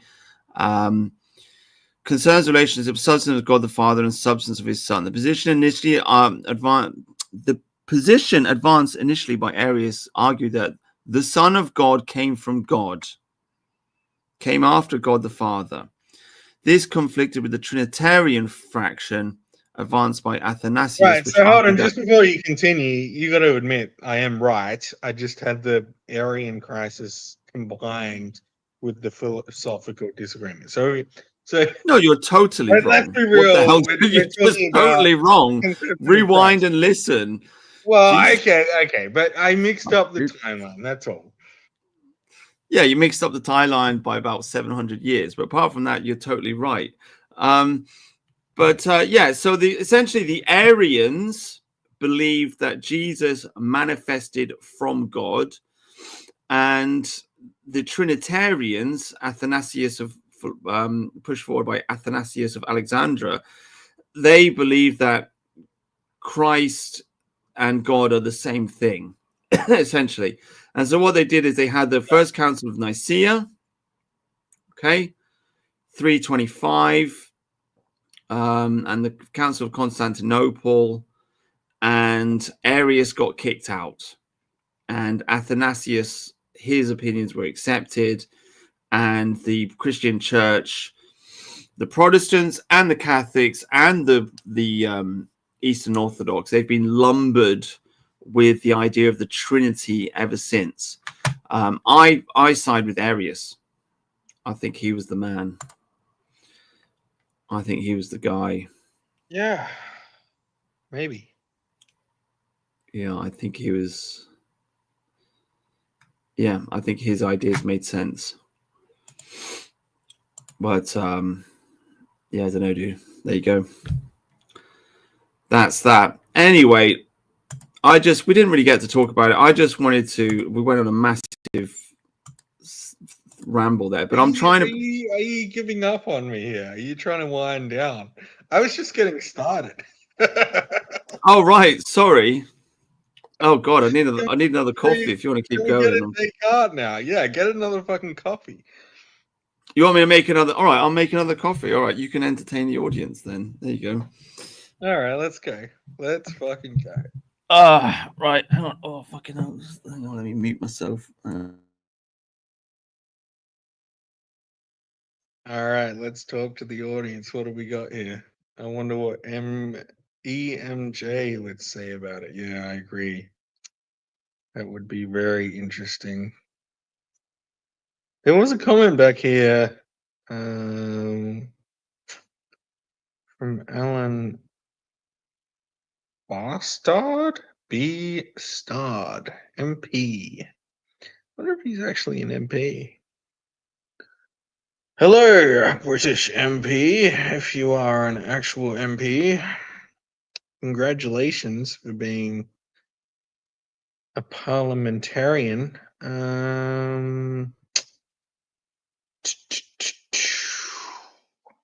Where was the fucking comment?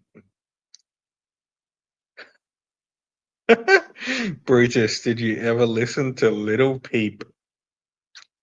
Please don't ever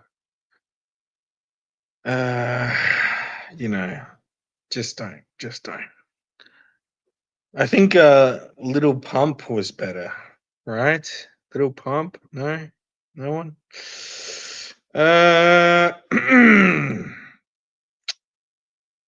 Okay. I can't find the comment.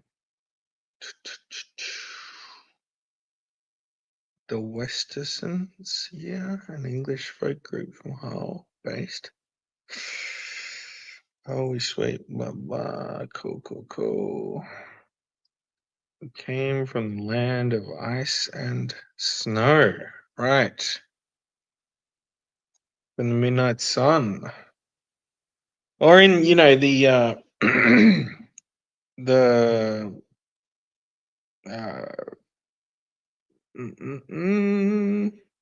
Scandinavian Norse mythology, the land of fire and ice. There are references to old Britain and folklore in Led Zeppelin songs. Yeah, this was actually the comment I was looking for. I was going to say Led Zeppelin is very steeped in old occultic knowledge, which is interesting. They had a bunch of symbols, some would say Kabbalic symbols, on their albums. Each member had a archetype that they strove for. They were they were living an occultic life there for a while, at least on paper. Maybe it was all part of the shtick in order to get more sales, but there was this element of occultism in Led Zeppelin. For someone who knows more, I would love to talk to them about it. I mean, Black Sabbath was especially occultic. I mean, they you know, I mean, we all maybe we all don't know, but they did a song about Crowley specifically, and they were praising Crowley. I think is it called Mr. Crowley, maybe. So, and I mean, Black Sabbath itself is a nod to the witches. Oh, right, dude. You know, that were into. Oh, I was cooking there for a bit. Oh, sorry, mate. Yeah, keep going. George's here. Hello, George. Hello, George. I was Right, just buddy. talking about how Black Sabbath, I mean, the name in itself is occultic, and it is a nod to the witch covens that would have Sabbaths, so to speak, in the woods that were black and antithetical to Christianity. And the other thing I was talking about was Led Zeppelin's obsession with the occult. You know, their symbols that they had on their albums and so on. And you know, there is that song that Black Sabbath did. I think it was called "Hello, Mr. Crowley," or it was Ozzy. Yeah, Ozzy Osbourne. Yeah, yeah. Oh, yes, praising Crowley. yes. Music and art and occult and magic is the same thing. Alan Moore talks about this. It is. It's the same thing. Art transforms your consciousness. 100%. And magical rituals, they also transform your consciousness.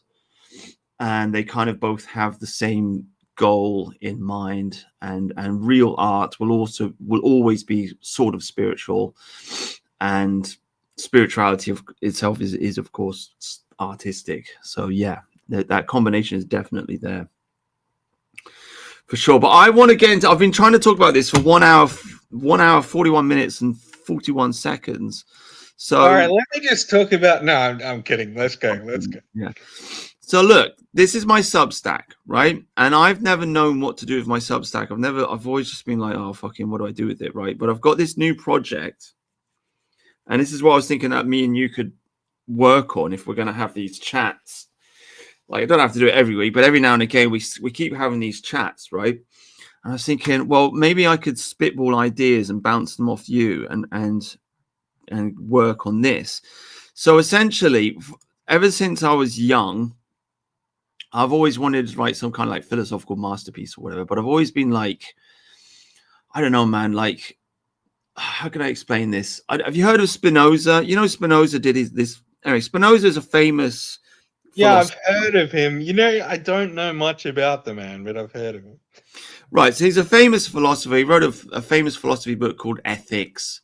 I read it 20 years ago. I haven't read it since, but it's famous because he presents one argument and then there's another argument and there's another argument and he goes all the way down and explains the whole of everything.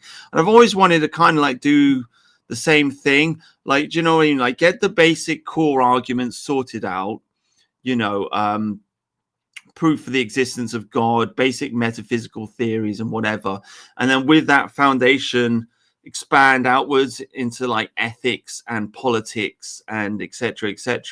So I've always wanted to do this. It's a huge job, but the problem, okay, in doing this is that the tendency is to have a complete mental breakdown while you're doing it, which is why most philosophers go mad. And I think this is my fresh realization, right? I'm going to share this with you. I think the issue is that philosophers try to force the plot, okay? And what I mean by that is if you have a creative type and he's writing a book, there are two ways to write a book. There's the architect and the organic. Okay, so the architect, he will sit down, he will figure out the entire plot, what happens, how it happens, the order in which it happens, etc. He'll get it all figured out, and then he'll sit down and he'll write it. Okay, and then you have the other type of writer, the organic writer, which is like a George Martin, or I think Stephen King. They write in this way. They sit down with a blank screen. They don't know what's going to happen. And they just start writing, and the plot takes them wherever they think you know, where they want to go. The ultimate sort of automatic writer would be James Joyce. Right. Yeah. I mean, yeah, maybe if you say. So, my dear friend, Robert Cobb, what I'm trying to say here is I've always wanted to write this. I've always wanted to write because a magnum opus, right? My masterpiece. And I always want to start with like proof of the existence of God, like get that established and then move on to politics and other stuff, right? But always have like a mental breakdown. I love how the goal is the intro is the proof of God. I mean, that's like so fucking Chad. I love that. It's like everything is downstream from like what all philosophy has been trying to do for the last 10,000 years. I love that. Well, I mean, don't get me wrong. Like, I'm not trying to discourage you, but maybe you should like start with the political stuff and the other stuff, and then get to the existence of God. I don't know. Maybe don't start with. I don't know. I could be wrong, but no, you got that's to incredible. You got to start with the totally basic. fucking based. Okay, well, all right, thank you. But anyway, the point I'm trying to get at is like if you try to be an architect, then you end up trying to force the plot, I suppose. I don't know. Your mind breaks down. It becomes too much. It becomes a headache. You get confused. It's like oh my god, I don't know. It's like, oh my god, I've got to create the perfect argument to prove this thing. But I just don't think logic is like that. I think logic goes round and round and round in circles, and it goes all over the place, and it's messy. Okay, this is my realization. It's messy. Philosophy is messy. Philosophers like to think that philosophy is like mathematics, and it's pure and it's clean and it's constructed like a perfect geometry, like with like a pyramid. They want to make it like that in their head, but I actually don't think philosophy is like that at all. I think philosophy is messy. It's more sexual. It's more organic. It's more flipping all over the place. Okay, so or in Nietzsche's case, it's like completely not sexual. yeah, but he was a messy thinker. It was all over. So I mean, philosophers. That's what I'm saying there. Like okay. Like what I'm trying to say is like philosophers get upset because they go off on tangents or whatever. But I'm saying like that's just the way it is. So just embrace the tangent. It's a plot line that goes off somewhere. Like don't worry about it so much. So all of that is a long way round of me saying like with this thing here, I don't know how far this is going to go. I might ditch it, or I might keep working on it. I don't know. But I'm just saying, like with this, I'm starting with Descartes because that's probably the best place to start in Western civilization. Okay. Symbol argument. I am thinking things exist, therefore I exist. Okay. Two propositions and a conclusion. And then move on to other arguments. And then move on to other arguments, and then move on, and then basically go all the way around the block, touch on all the different metaphysical kind of positions that you can take, and do it in an organic way. Do it like don't worry so much, because this has been my fucking brain tumor in my head. Don't worry so much that, oh, I've started with this argument, and then naturally the perfect argument that has to follow from here is this. It's like, no, actually, it's chaotic. By its very nature, you start to unravel this subject matter and you start to talk about it. No, you're going to go on tangents. You're going to go over here, and then you're going to go all the way over there, and then you're going to go back again, and you're going to go round, and you're going to go forwards, and it's going to be a mess. It's essentially what I'm trying to say is I'm embracing the mess. Okay, I want to get this thing done. I want to have a long exploration of all of these different arguments, these basic foundational arguments. I want to get into it, and I'm no longer worried about trying to turn it into some perfect crystal pyramid where everything logically follows from everything in a perfect way. No, it's going to be an absolute giant mess of different tangents going here, then, and everywhere. And that's fine, because that's the way people think. Yeah. Yeah. Yeah. I I guess, don't know if like, that makes any sense at all, but that no, anyway. it makes sense. But I would just say, like, and here's, like, sort of, layman's recommendation, right? Here's what every, like, creative person says, as far as I can tell, right?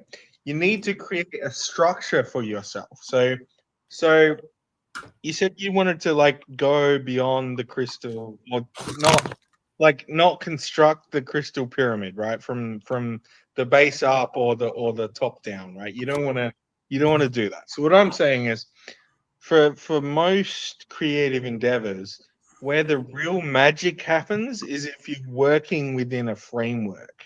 So my because it prevents complete chaos. And I'm not saying, like, I've just maybe sat here for 10 minutes chaos is good. saying how it's I know, but what I'm saying is, like, where the magic happens is when you have limits, when you have so you can only struggle against barriers, right? You can only make, what I'm saying is, you can only make a plan to get out of jail when you're in jail, right? And this is what a lot of creative people say. You need a certain structure before you can, well, there is a certain structure. Like, you it's can one blow argument. apart the structure. There is a structure. There's one argument. Look, so here's where I start. I'm starting with Descartes. This is my argument. I am thinking things exist, therefore I exist. Okay. Now, this is basic logic. This is Aristotelian logic. It's essentially, it's a syllogism. Now, Okay, before you continue, let's just, because we mentioned the blues before, right? And this is one thing that you should do as well, is hark back to other schizo ideas that you had in a previous essay or whatever. But the blues is a very, very simple structure for music. Okay, but the amount of incredible music that has been made under those limitations, right, is just, like, it's just great, right? That's the best stuff, right? So if you can come up with a framework that you can I'm riff just off. telling you the framework. It's right here. I'm just explaining it to you. I know. I'm not saying What the fuck? you're on a bad path. I'm not saying that. I'm just saying, like, I don't know, maybe don't think about the tangents that you're going on before you. And again, like, maybe you're on the right path. Okay, maybe I'm just Holy fuck, dude. maybe I'm just like, What the okay. Jesus Maybe Christ. I've had a few too many. Yeah. So, yeah. I mean, I think a big part of the problem, I think, for me, has been, like, all these years I've always said, like, start with the existence of God. I don't think that's the starting point. This is what I'm saying. This is why I'm saying I've had a major philosophical flipping revelation in the last two books. Okay. Reading, This is good. Sorry. reading about the history of Western philosophy. I think it's a huge mistake to start with God. I don't think that's where you start. I think you start with Descartes. So I posted this on Twitter the other day. As well. I genuinely think Descartes is the most important philosopher in the Western canon, and that's quite a statement. But I especially because he's French, right? But I really think he nailed it with his idea of I think, therefore I am, because it's something that most people can agree with. Even the most hardened skeptic will say, well, yeah, I exist. I know that I exist. Right. And so that is the starting point, and you build up from there. And when it comes to proofs for the existence of God, then again, like, the skeptic can destroy everything, but it's difficult for the skeptic to argue against Pascal's wager, because Pascal's just saying, well, I choose. Like, he admits it. He comes out and says it. Well, I don't know if God exists because of skepticism, but I think it's a good idea, and so I'm going to choose. You see, so I guess what I'm saying is, like, for all these years, I always thought, well, you start with God and you prove everything from there, but you can't prove God's existence. You can't, not really. But you can prove that you exist, and then you can choose to believe in God. And that's kind of where I want to start, I suppose. Okay. So it's just like a beginning project. I don't know. I'm going to work on this over the next few months. You ask from my ideas, and every time I speak, you don't care for them. But no, I'm listening. The first one was kind of bad because I guess you have come up with a structure ready to riff off, and that's cool. But... Well, I just spent 10 minutes explaining to you, like, there are two ways to write a book, right? Yeah. You either have the architect or the organic, and I've tried the architect way and it didn't work. Now I'm choosing the organic way. So that's how I'm going to do this thing, in an organic way. Yeah, but when I'm so saying, you're going to turn around and say to me, no, don't do it like that. No. That's not what I'm going to say. I'm just going to say you should do both.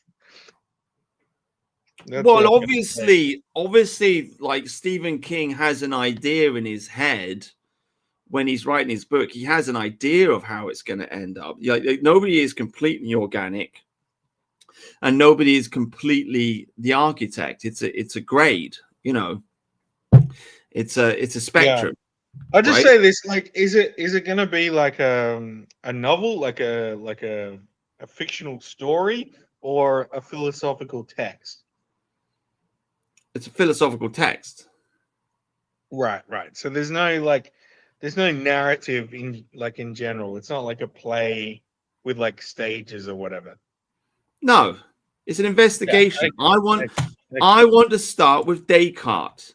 Okay, I want to start with this argument here. I'm thinking things exist, therefore I exist, and I want to question this and go round and round in circles and figure everything out in relation to this one central argument. Yeah. That's what I'm saying. Yeah.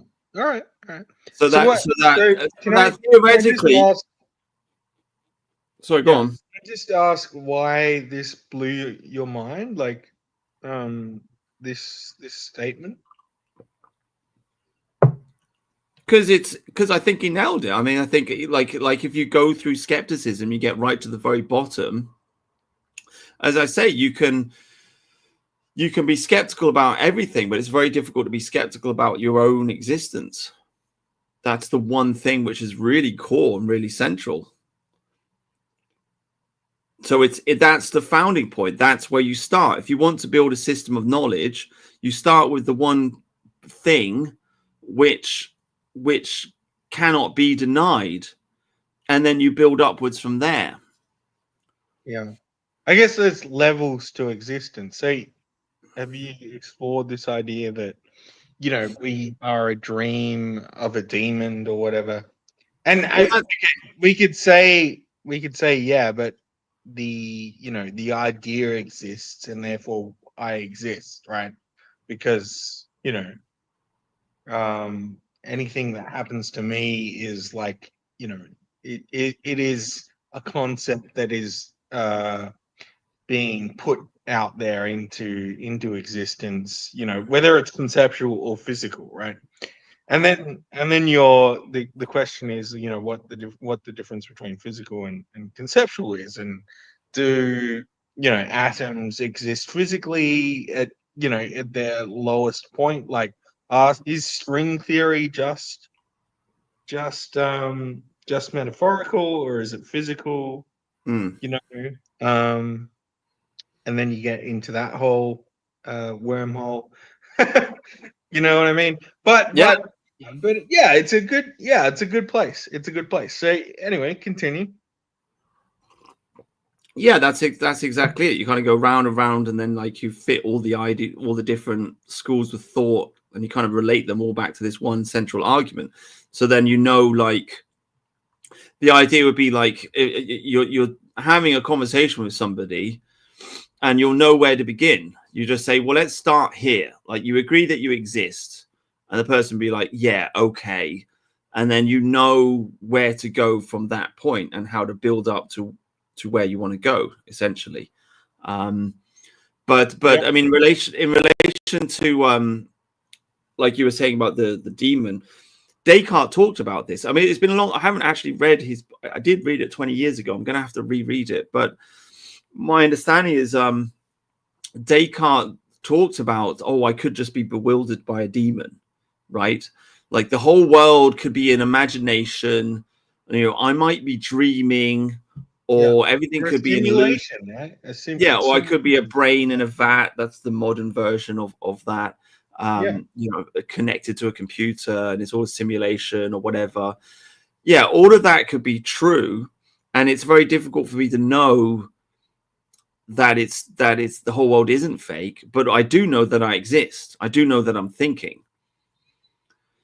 Well, you don't necessarily know that you are thinking, but you know that thinking is your experience, right? And you can say, but you can't know it's your experience if you're not thinking, or you can't know Well, that thinking exists if you're not experiencing it, and it becomes circular logic, right? But the point is, something exists, and you're thinking that something exists, and therefore okay. you do exist at some level. And it's not necessarily physical at that point, right? Okay. Well, It will then be illusionary, but it does exist. well, this is the beauty, because like, you're presenting an argument, right? And this is why it's so beautiful to me, because again, this is one of the things which frustrates me, like debating various things with people on the internet. Nobody knows how to construct an argument. This is why it's so beautiful to lay out an argument as a syllogism, because what you just said is like, you know that something is thinking. So essentially, you're disagreeing with the first proposition. And what I mean is, like, traditionally with the Aristotelian logic, this is how it goes. So you have preposition number one, preposition number two, therefore conclusion. So if you want to say this argument is false, you can either attack the first preposition or the second, or you can say the third doesn't follow from the two, right? So your attack was to say, I am thinking, this is not true. Your attack was to say, like, you can see thinking that is going on, but you don't know that you're the one doing the thinking, right? Right. Yeah. Yeah. So that's one skeptical attack of this argument, and then you can deal with that by saying, well, you know, who's watching the thinking then? Yeah. You know, you can see something is thinking. Well, who's the person that's watching the thinking? Yeah. Or like, what is the nature of experiencing thinking, or what is the nature of thinking? Yeah, and then you get into some weird infinite regress of thinking, like some psychopath, you know, like, Yeah. well, I can see myself, I can see thinking going, I can see somebody watching somebody thinking who's watching somebody else think. I don't know, like, yeah. Yeah, but at that point something does exist, because if you know, and it comes again, like, it's like my argument for God. If you know, if we if meaning exists, how do we know what we're saying is you know, anything?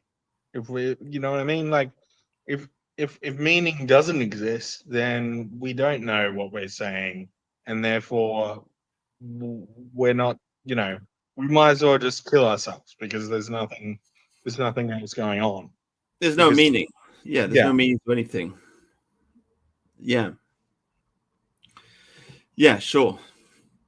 But I guess, like, you'd still know that you exist. Right? in time, at some point.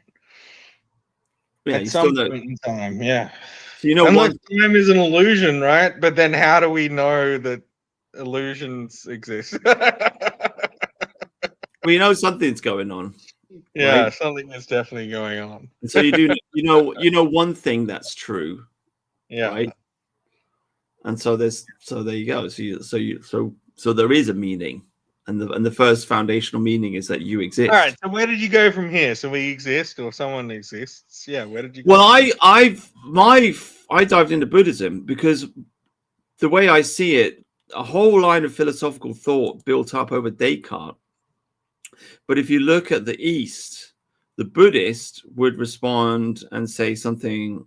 I don't know. I went on a bit of I started talking about I wrote this 2 weeks ago, so I can't exactly remember what I said. But the Buddhist would say, the Buddhist would question the I, essentially, would take your angle and say, okay, well, you're saying I exist, but what is the I? Maybe the I doesn't exist at all. And then you end up with this nihilistic conclusion of, something is thinking. Okay. Yeah, well, like But the kind of the New Age theory of God, where it's like God is like, an infinite number of individuals experiencing itself via other individuals, right? This is kind of the New Age way of thinking, like the Tool worldview. You've heard of the band Tool, right? Right, yeah. No.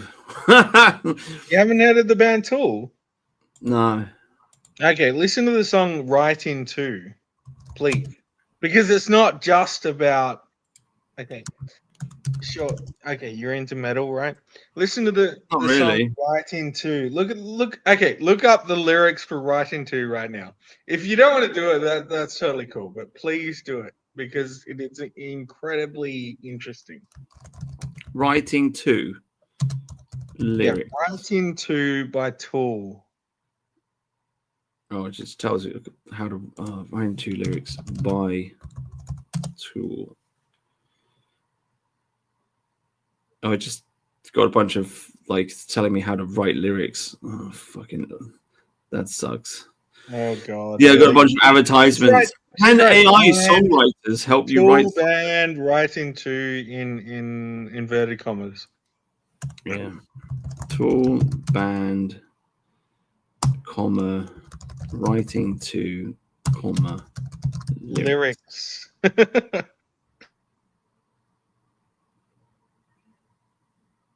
No, I have to do that later. Sorry, it's just awkward because. Yeah, that's all right. Yeah. Well, I don't know. If you want to keep talking, maybe I can look it up. It is valuable, though. I will say. Anyway, the point I'm making, I don't know where I was going with this. The point I'm making is the Buddhists would say, well, what is I? Descartes didn't go that far. I guess because he lived in the Christian Europe, and so everybody had a very strong conception of themselves as a soul. So nobody wanted to go that deep into the skepticism. But the skeptic would keep going and say, something is thinking, but you don't know that it's you. Oh yeah, that's it. I remember it now. This is what I started getting into. Yeah, and then you can start having a skepticism of the self, right? So then it's like, well, who are you? Are you the same person you were yesterday? Right? How many personalities exist within you? How many do you have multiple personality disorder? How many people are doing the thinking? Right? Which one is thinking in this argument? And then you could go to Buddhist conclusion of saying, actually, you're not thinking at all. You are in illusion when you think that you're thinking. Actually, you don't exist, and you need to merge into the nothingness, and blah, blah, blah, blah, blah. You see what I'm saying? Yeah. Anyway, I found it. If you You can, please share my screen. Yeah. All I can't see it. All right. So, angels on the sideline, puzzled and amused. Oh right. Oh, I typed in W. Yeah. Yeah. Now they're all confused. Don't these monkeys know that Eden has enough to go around? So it's a very Christian worldview, right?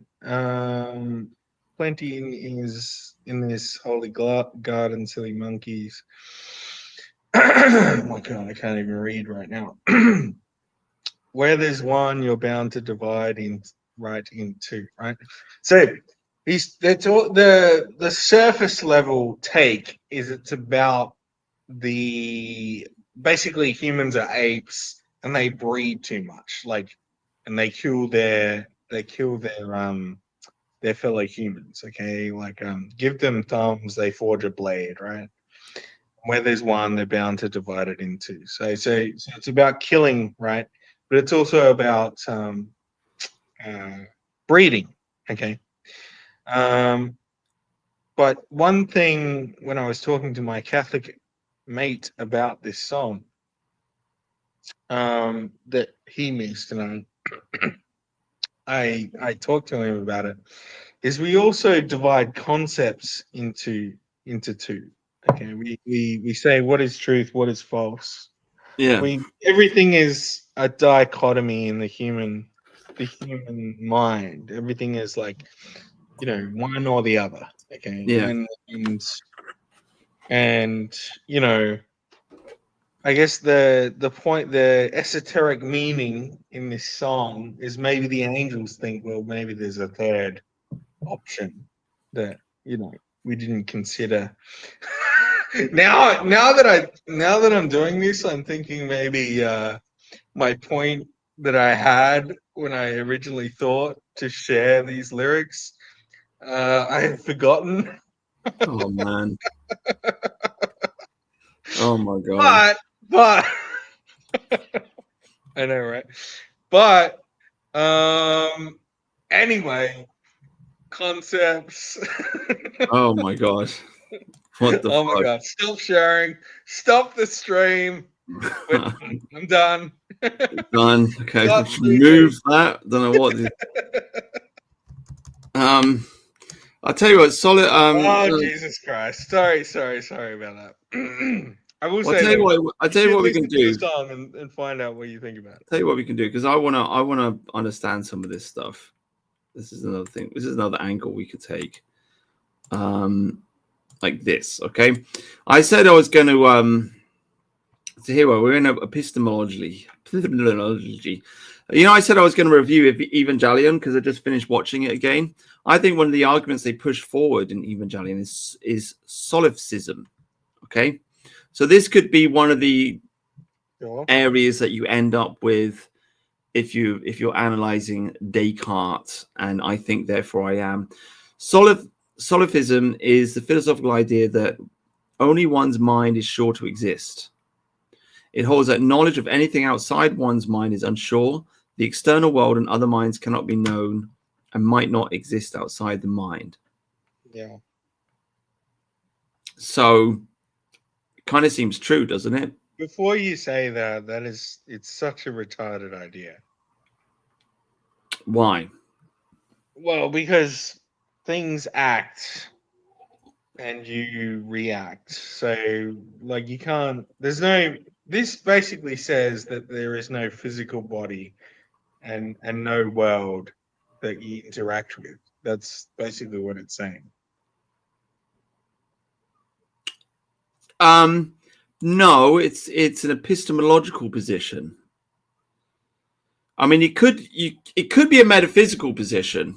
I know. Primarily, So you're saying it's all within your head, it's all a simulation. Well, okay, no, it's an interesting point. Okay, so let's say there are two types of solipsism. I mean, maybe Wikipedia is not explaining it, but there's epistemological solipsism and there's metaphysical solipsism, right? So metaphysical solipsism would be to say that essentially everything is in my mind and the entire universe is in my mind and nothing else exists. It's all imagined by me. It's all in my head, everything. Okay. And I'm the only person, essentially. And I'm all alone, or whatever. And all the people around me are just figments of my imagination, which I've created. Right. By the way, I think that's the ultimate conclusion of atheism, by the way. Well, that would be metaphysical solipsism. Epistemological solipsism would be I can't know about anything that's not in my mind. Right. And that's not the same as saying nothing exists out there. It's just you're just saying that, well, you can't be sure about what exists out there unless it's in your head. And I think that's true. Yeah. It makes sense. I think metaphysical solipsism is retarded, but epistemological solipsism is like, well, yeah, of course, everything's in your mind. You can't be sure about what's out there. See what I'm saying? Yeah, but that would suggest. Yeah, but that would suggest that, like, visual, like that. Yeah, that would suggest that the senses are an illusion. Yeah, but you can't trust the senses, though. Yeah, but you can't predict what you see or hear or touch or feel. Like you can't say that, today I will, like, do you know what I mean? Like you can't predict what will happen in the outside world. So if you could predict it, then that would be correct. But you can't predict what's going to happen. Yeah. Yeah. So, yeah, you can't know. Exactly. So you're supporting the idea of epistemological solipsism. You're saying, like, you can't know what's going on outside.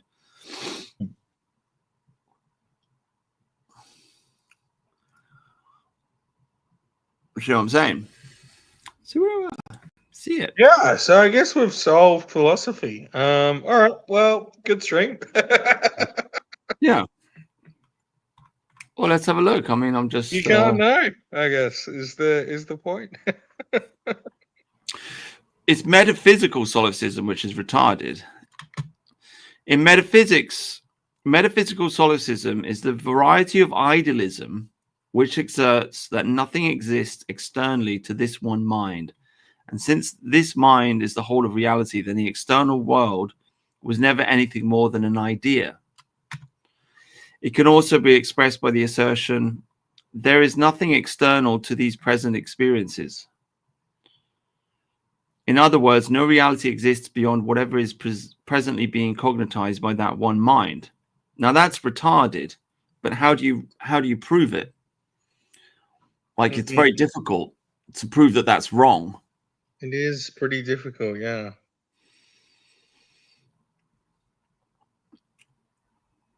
You know. I mean, the obvious answer is, like, anything that you don't think, like anything that is new information is not, within your own head. In other words, like if you go out into the forest and discover a new flower that you've never seen before, that that must be outside of you. But then the obvious, like, answer is, well, that was just like a different chemical that came in, or a different stimulus in the simulation that you're living in. Yeah. Or your mind decided to generate something new just randomly or whatever. I guess the answer to that would be, like, what is generation? Like, what is new? How do we define new? I guess the question would pop up, okay, if metaphysical solipsism is true, okay, everything's in your head, then why don't you have complete control over your environment? That's the question. And the only way you can answer that, it would be to say that, well, like, there's some force within your mind which is making stuff happen, and it's out of your control. That there's a you could call it subconscious force, or you could call it a bad idea, or there's an overarching controller of your mind which you don't yet perceive of. Well, that would be outside your mind. But I mean, the solipsist the metaphysical solipsist doesn't believe in anything outside of the mind.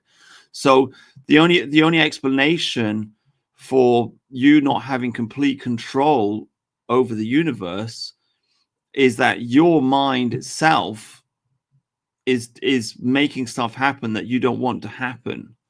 Which would and it's suggest, like, well, how do you explain that? Well, it doesn't make any sense. which would suggest that your mind, it has to be proven by materialism. So it would suggest that your mind has two parts. One part generates what you know these new experiences, and the other part experiences the experiences or thinks about what. Right. Yeah. So now all of a sudden, like if you're a metaphysical solipsist, now all of a sudden you've turned into a schizophrenic. Now all of a sudden it's like, yeah, and there like, needs to be material at that point. I would argue. I don't know. Maybe I have to think about this a bit more, but I think then at that point there would need to be a certain level of like mechanism that allows this to happen. Do you know what I mean? well, I just think it kind of begs the question. Like the question's going to pop up, like, so you don't believe anything exists outside the mind, okay? But you're not in full control of the universe. So there's something inside your mind that's affecting your experience. Well, what's really, I mean, if you can't see this thing within your mind, which is affecting your experience, then what's really the difference between that and believing in something that's outside the mind? Like it just sounds like the same thing. Do you know what I mean? So yeah. what's the difference? What's the difference between saying there's a force within my mind which is changing the universe, and there's a that I can't see and control, and there's a force outside my mind which is changing the universe which I can't see and control? Like they're essentially the same thing. It's just you're saying it also breaks the illusion of control, like you said. Like at that point, like there's no point in thinking your original world is like even able to control anything, because as soon as new information is presented, suddenly the whole idea of control is shattered, and therefore there's no control anymore. So it would almost, if you sort of think about it logically, it would almost present like the idea that control was never an option, right? yeah.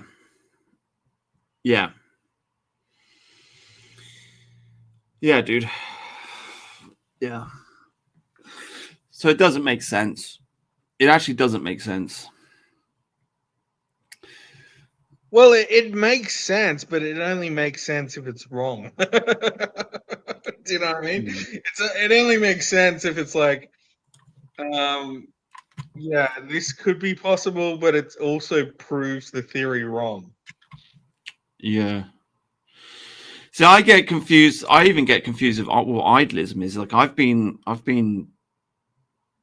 got the wrong idea about this, but idealism in philosophy, also known as philosophical idealism or metaphysical idealism, is the set of metaphysical perspectives asserting that most fundamentally reality is equivalent to mind, spirit, or consciousness. That reality is entirely a mental construct, or that ideas are the highest type of reality or have the greatest claim to be considered real, because there are different types of idealism. Yeah, this is the thing. I've been very confused about. I've for quite some time have been saying that you contrast idealism with materialism. We live in a materialistic world now because everybody believes that the entire universe can be boiled down to mathematics or what have you, or atoms and chemicals and what have you, and people these days essentially they ignore the idea of a spirit or a non-physical, non-material thing. They say that this doesn't exist.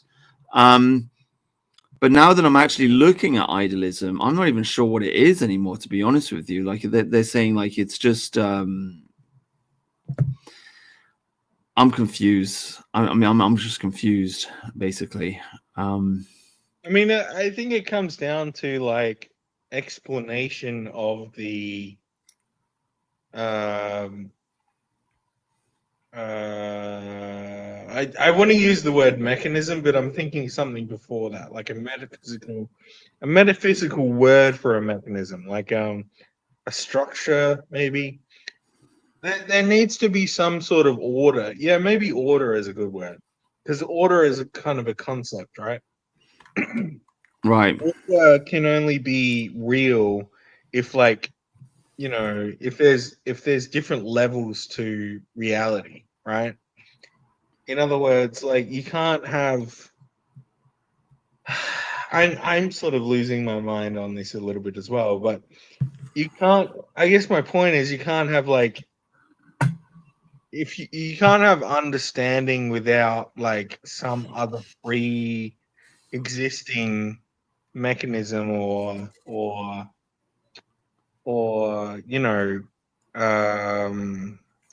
explanation. Actually, that's a good word. So if we go back to this idealism, Yeah. it would be retarded to say that everything is ideal, right? Because if you're saying everything is ideal, then nothing is, like, unexpected, right? Because that would mean that, suddenly something is out of the ordinary, or, like, not real, right? And what is that? We don't know. Okay, that's a it's something beyond order. Okay, right? Right. Are you keeping up with me? Yeah, sort of. Yeah. Because I'm not keeping up with myself. Um, so yeah. So I guess what I'm saying is, like, um, you can't make any sort of sense of a philosophy that is purely conceptual, is what I'm saying. In other words, you can't make sense of something that is senseless, right? Right. Yeah. Yeah. I don't know, mate. No, you lost me. No. Anyway. All right. Well, I think we'll wrap it up. We'll wrap it up there. I think that's it. Good. Yeah, I think it's about time. Jesus Christ. Yeah. I tried to push you to the next level, and I was like, yeah, this is gonna be awesome. We're gonna solve all the problems in the world. And then now I'm regretting. I'm regretting pushing you to get another coffee. I'm gonna have to read this and get a better understanding of it, and then come back and talk about it some more. I think to be fair, I think we did all right with solipsism. That was good. We grasped that quite well. We got the hang of that quite quickly. The difference between epistemological and metaphysical, that made sense. Idealism has been a sticking point here. I'm just like confused as to what it is. Like, we've got these different branches. Yeah. You've got a subjective idealist, right, by this Berkeley guy. Yeah, like I don't know, man. I just want to find out what all these isms are. Do you know what I mean? I want to know what these. I would suggest, like, not doing that, though, because like I said before, like, maybe don't be offended, but I think maybe your demon is semantics, and you've gone too far into that world. No, really. Like, look, I mean, it's just like if you're at work, or somebody comes up to you and they say, "Oh, Cobb, yeah, I heard you do philosophy. What's idealism?" You should be able to just explain it. Bush. Yeah, like, but can anyone explain idealism? Well, you should be able to give like a basic explanation. Boom, boom, boom. This is what it is, and understand the different types of idealism, or what it is, and how it compares to different things. I guess, unless it's like bullshit. Sometimes it's it's bullshit. like this. Like, what is empirical? What the fuck is in? Oh no! Like here we're in Kant. Transcendent logic. I love that. Holy shit! Woo! Now I think. Do you know what it is? I Mm. think we need to be more German, and then we'll get it. We just Yeah. need to be more German. I think. Can you read the? Is the comments still going? Because I can't. I haven't. I think they've stopped for There's me. literally been no comments for the last since we went full autistic. There's been no comments. The last one I've got is Carl Kaliningrad. Yeah. Anyway, 3 people watching. I think we made some progress there. I think we should have just continued talking about chicks. Like I think we. No, I think we made some serious philosophical progress there. I think we actually did. We just got stumped on Maybe. idealism. But solipsism made sense. Descartes made sense. The Buddhist conversation, that made sense. And then we got a bit lost, but that's okay. But anyway, whatever, dude. Cool. I'm going to go for a walk, have some breakfast. And I guess you're going to bed. Hell yeah, brother. What time is it there? It's like 10:15. Yeah, you got to go to bed, mate. Got work tomorrow. It's my day off, so Yeah. I'm just going to chill out. Fucking eat my tea that I did start cooking, and now it's a disaster. I'm sure it'll be fine. All right. Thanks for chatting. All right, bruv. All right. See you later, mate. Right. Cheers. Bye. See you, mate. Bye. Bye.